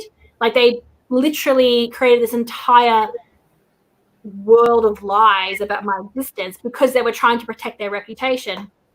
And then in some ways I helped them protect that reputation because I didn't publicly come out in the sense of like telling everyone that I was like, I deleted all my social media. I just literally disappeared from the face of the earth.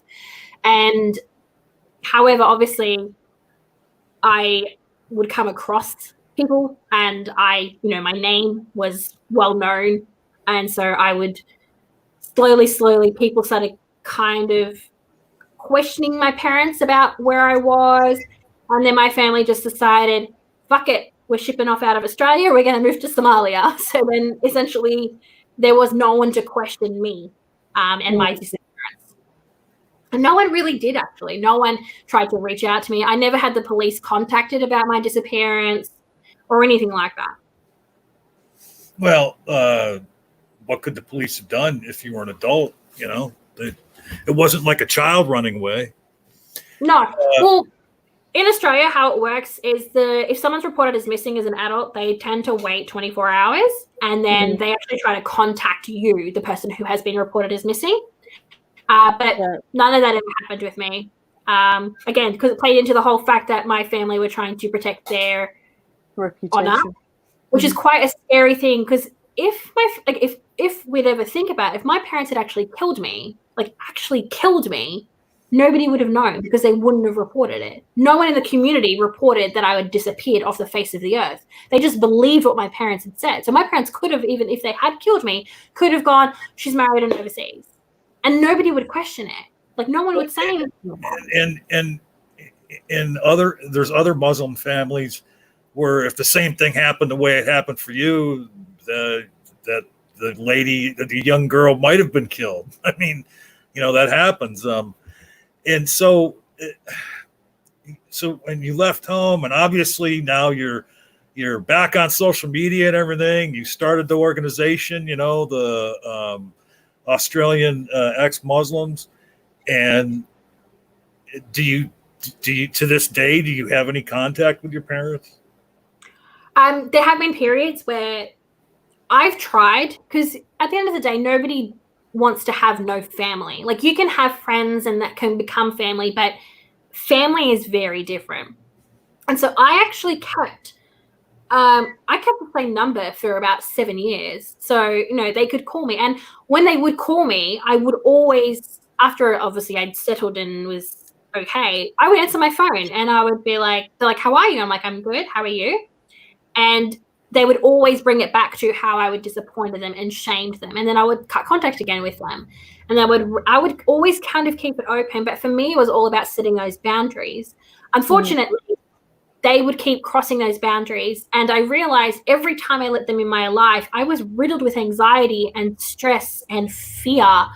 And, you know, I never would let them know where, like, I live. Never. Like, they do not know where I live. They do not know where I work. Like, I had to live this, like, world of that. And I was like, I shouldn't have to hide my career, or, you know, because when I had them off, I still am, but, like, I was bloody successful in my job. Like, I worked my way up from, like, into management roles, you know, and I was, you know, working in $1 million company. Like, and, you know, that's what I was doing. That was my job. And I'd done that regardless and despite all of the, you know, the obstructions that they put in my way, and I had made something of myself, and I never cared about it. Like, they would always be like, well, why aren't you married yet? And why don't you have kids? And you know why your life is like that? You think that having all this money is going to make you happy when it's not. Like, they would try to diminish me and try and control me from that perspective.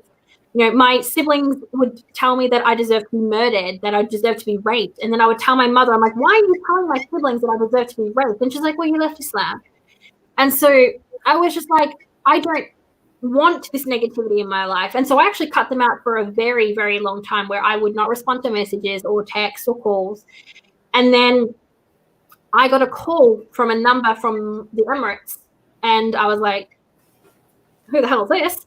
And so I answered it, and it was one of my mother's oldest friends. And she's like, you need to talk to your mother. And I was like, okay, well, fucking something shit's gone down. And so I called my mum, and then she tells me, and she's like, I need your help. I have to escape Somalia.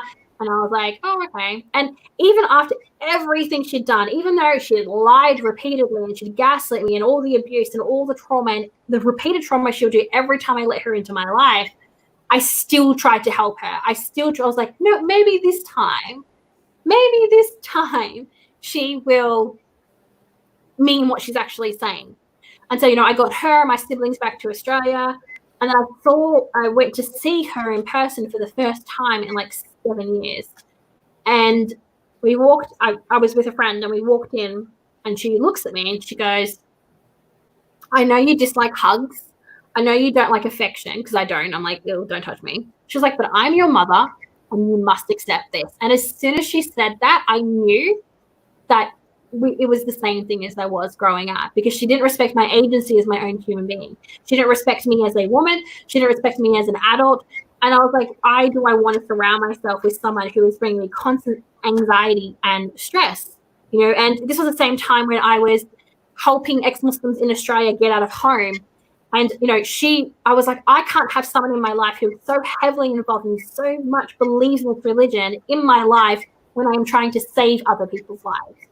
And I confronted her about it. I confronted her about all of the abuse. I confronted her about all of the stuff that she allowed and stuff that my dad did and all of that. And she just gaslit me the entire time because, she doesn't want to accept ownership over her actions, which I feel like a lot of religious people do. They choose to worship a God because they do not have any accountability for their actions. And this one girl I was helping is a Somali girl, and to this day, like there's no proof of it, but to this day, I believe that my mother gave that woman my workplace, because the reason why my theory is this just shows you how insidious it can be.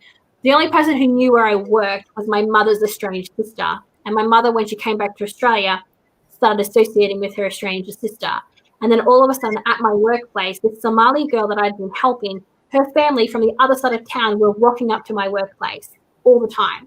I was getting calls on my mobile phone from Somali people demanding to know where this girl was. And these people hadn't had my contact details since I was like 15. So I didn't even know who these people were and how they were contacting me. And I confronted her about it, and she's like, well, they're looking for her, so why don't you just tell them where she is? And I hadn't even told her at that point that I was helping ex-Muslims, but she knew that I was identifying as an ex-Muslim. And so I had to make this conscious decision of like, this person does not want what's good for me and doesn't necessarily want what's good for other people. So I can't have this human being in my life. So I decided that I have to cut her off completely. And I did. And I haven't spoken to her in about 2.5 years now. All my siblings. Oh, wow. Yeah, I mean, and then given that you are out there, helping other people, that was kind of a selfless thing to do too, not only for your own stress, but you had to be concerned for these people that you were helping. And if your mom was going to go out of her way to expose those people. Yeah, I got to tell you, this has been very, very, a very good stream. I'd put it up there with M's stream. You have taken, I don't know what they would say about it, but you've taken me through a range of emotions. I mean, it was really fun watching you and Faye interact, like just watching two friends, have a conversation. And then you did much like M did when he was with us and dug deep on some stories that I'm sure were pretty hard for you to share. And boy, I don't know, we might have to have you back. I was going to say we should definitely get Nick back because I think we've covered like the it's sort of the indoctrination and the leaving, but I think there's a lot to share the after leaving as well. Right. And I want to hear more about her organization too, and the help that she's like helped other people, get out of Islam that were going through terrible experiences. So right now, before we close out, we want to give everybody an opportunity to tell whoever's watching this what they have going on. We mentioned your organization that you have. I think on your homepage on Twitter, it says you have a YouTube channel that you sometimes do things on. But I believe she also has a book. Well, yes. So I am a woman who takes on many projects. So obviously workaholic. I am. I have obviously ex-Muslim Support Network of Australia. We are trying to do a couple of campaigns with that at the moment. And then also I have my own YouTube channel, which is That Heretic Nick. Like I said, like it's more of like I sometimes do videos. It's, because like I said, I have too many projects Sorry, I thought your channel was ex-Cult Life. Has that changed? No, it changed. I changed. All right. There's a reason for that. So my personal channel is more focusing around like questions I get asked or experiences that I've personally had. I am also undertaking new project. Why do I do this to myself?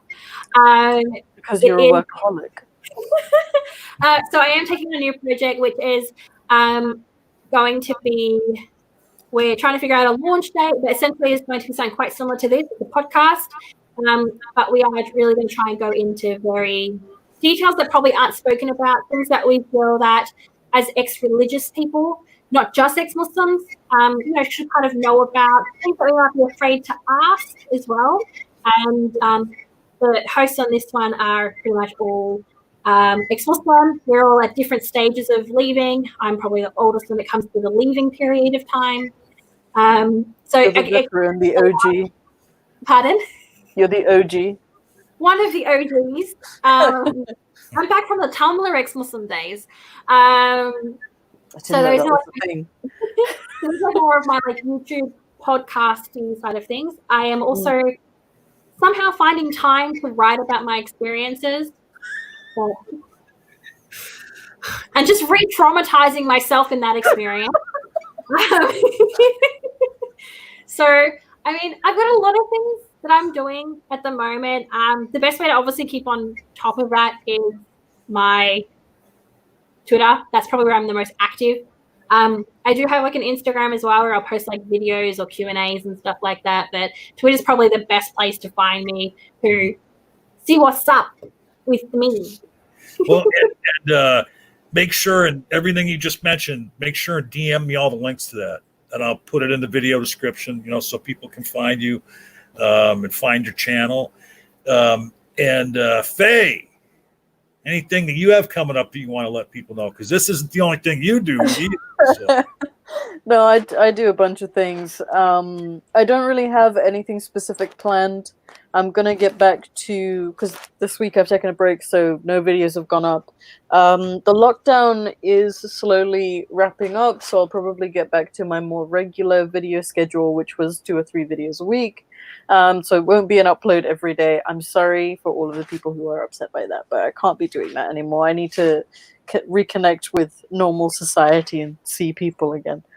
There is a event that I will be hosting with CEMB, which is going to be an online event around LGBT issues around the world, and in Europe, Jamie Bangash is going to be on that panel. Kakan Qureshi is going to be on that panel. There's quite a few people who are going to be on that panel. I'm in talks with Faith to Faithless about things that are coming up, and yeah, my brain is still on vacation. So by tomorrow and hopefully by Monday, I'll have my list of things to get on with. But yeah, I mean, you know where to find me. I've got my YouTube channel. I'm on Twitter. That's where I'm at. You know why you feel that brain fog, don't you?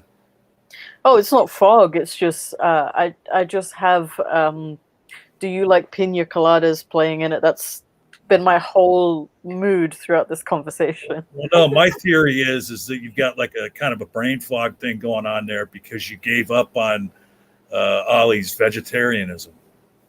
Oh, there was that. I saw him yesterday. He wanted to start an argument, but I wasn't having it. I'm just enjoying my carnism too much.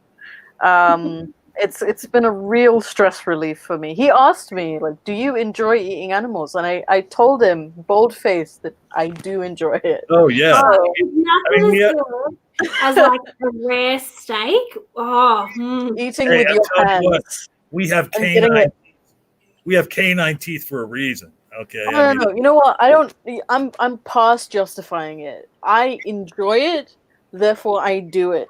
Okay? It makes my skin glow. It picks my day up after therapy. I feel like a new woman after I eat meat.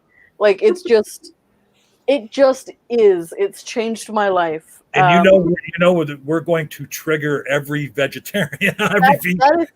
You know what? Look, the reason I was a vegetarian is not because I think eating meat is wrong. The reason I chose to be a vegetarian is because I do not understand the concept of selling and buying meat. I think it's a weird thing to do because it's not how I grew up.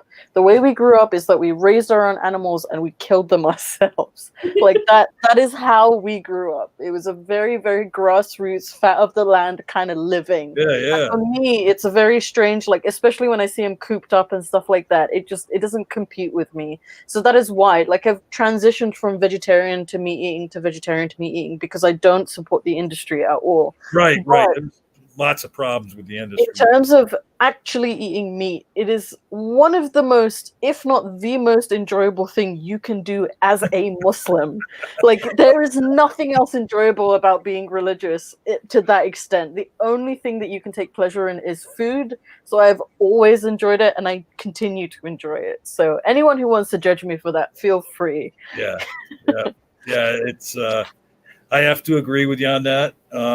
Certainly the industry could use some reforms in how they treat the animals, but as far as eating meat, I don't think that has any moral issues at all. Yeah, I'll have Nakasuchi cut this couple of minutes out for its own I was about to say, I'm like, this is a really weird way to end it. Please do tag him in it. I would love to dig into that. Yeah, we'll make this its own little clip and put it out, and just as a gift to the vegans. But this has been great. Just want to remind you, check the description for all of Nick's links. She's going to DM them to me. I'm going to get them in there. Also, we do have Apostate Alliance Discord server.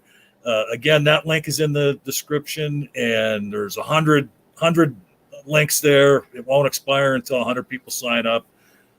So it's going to be there forever, because we probably won't have 100 people sign up. But anyway, and then next week we have Malik Wendell joining us. And I promise you, sometime in the future here, we're going to have Nick back on, because we want to hear the rest of the story, as it were. There's so much story. Yeah. You don't understand. There's so much story, John. And also, given, like, I've obviously been speaking about my journey for such a long time that I've learned how to condense it. So you guys just got the condensed version. Oh, wow. Yeah. Well, maybe we'll have to have you back twice. If you want. So, at any rate, we're going to get out of here. Nakasushi's going to kill me as it is, because he has to edit all this between now and tomorrow morning when you guys are watching it live in the premiere. And thank you for being here for episode 10 of the Apostate Alliance, where you can be free to not believe.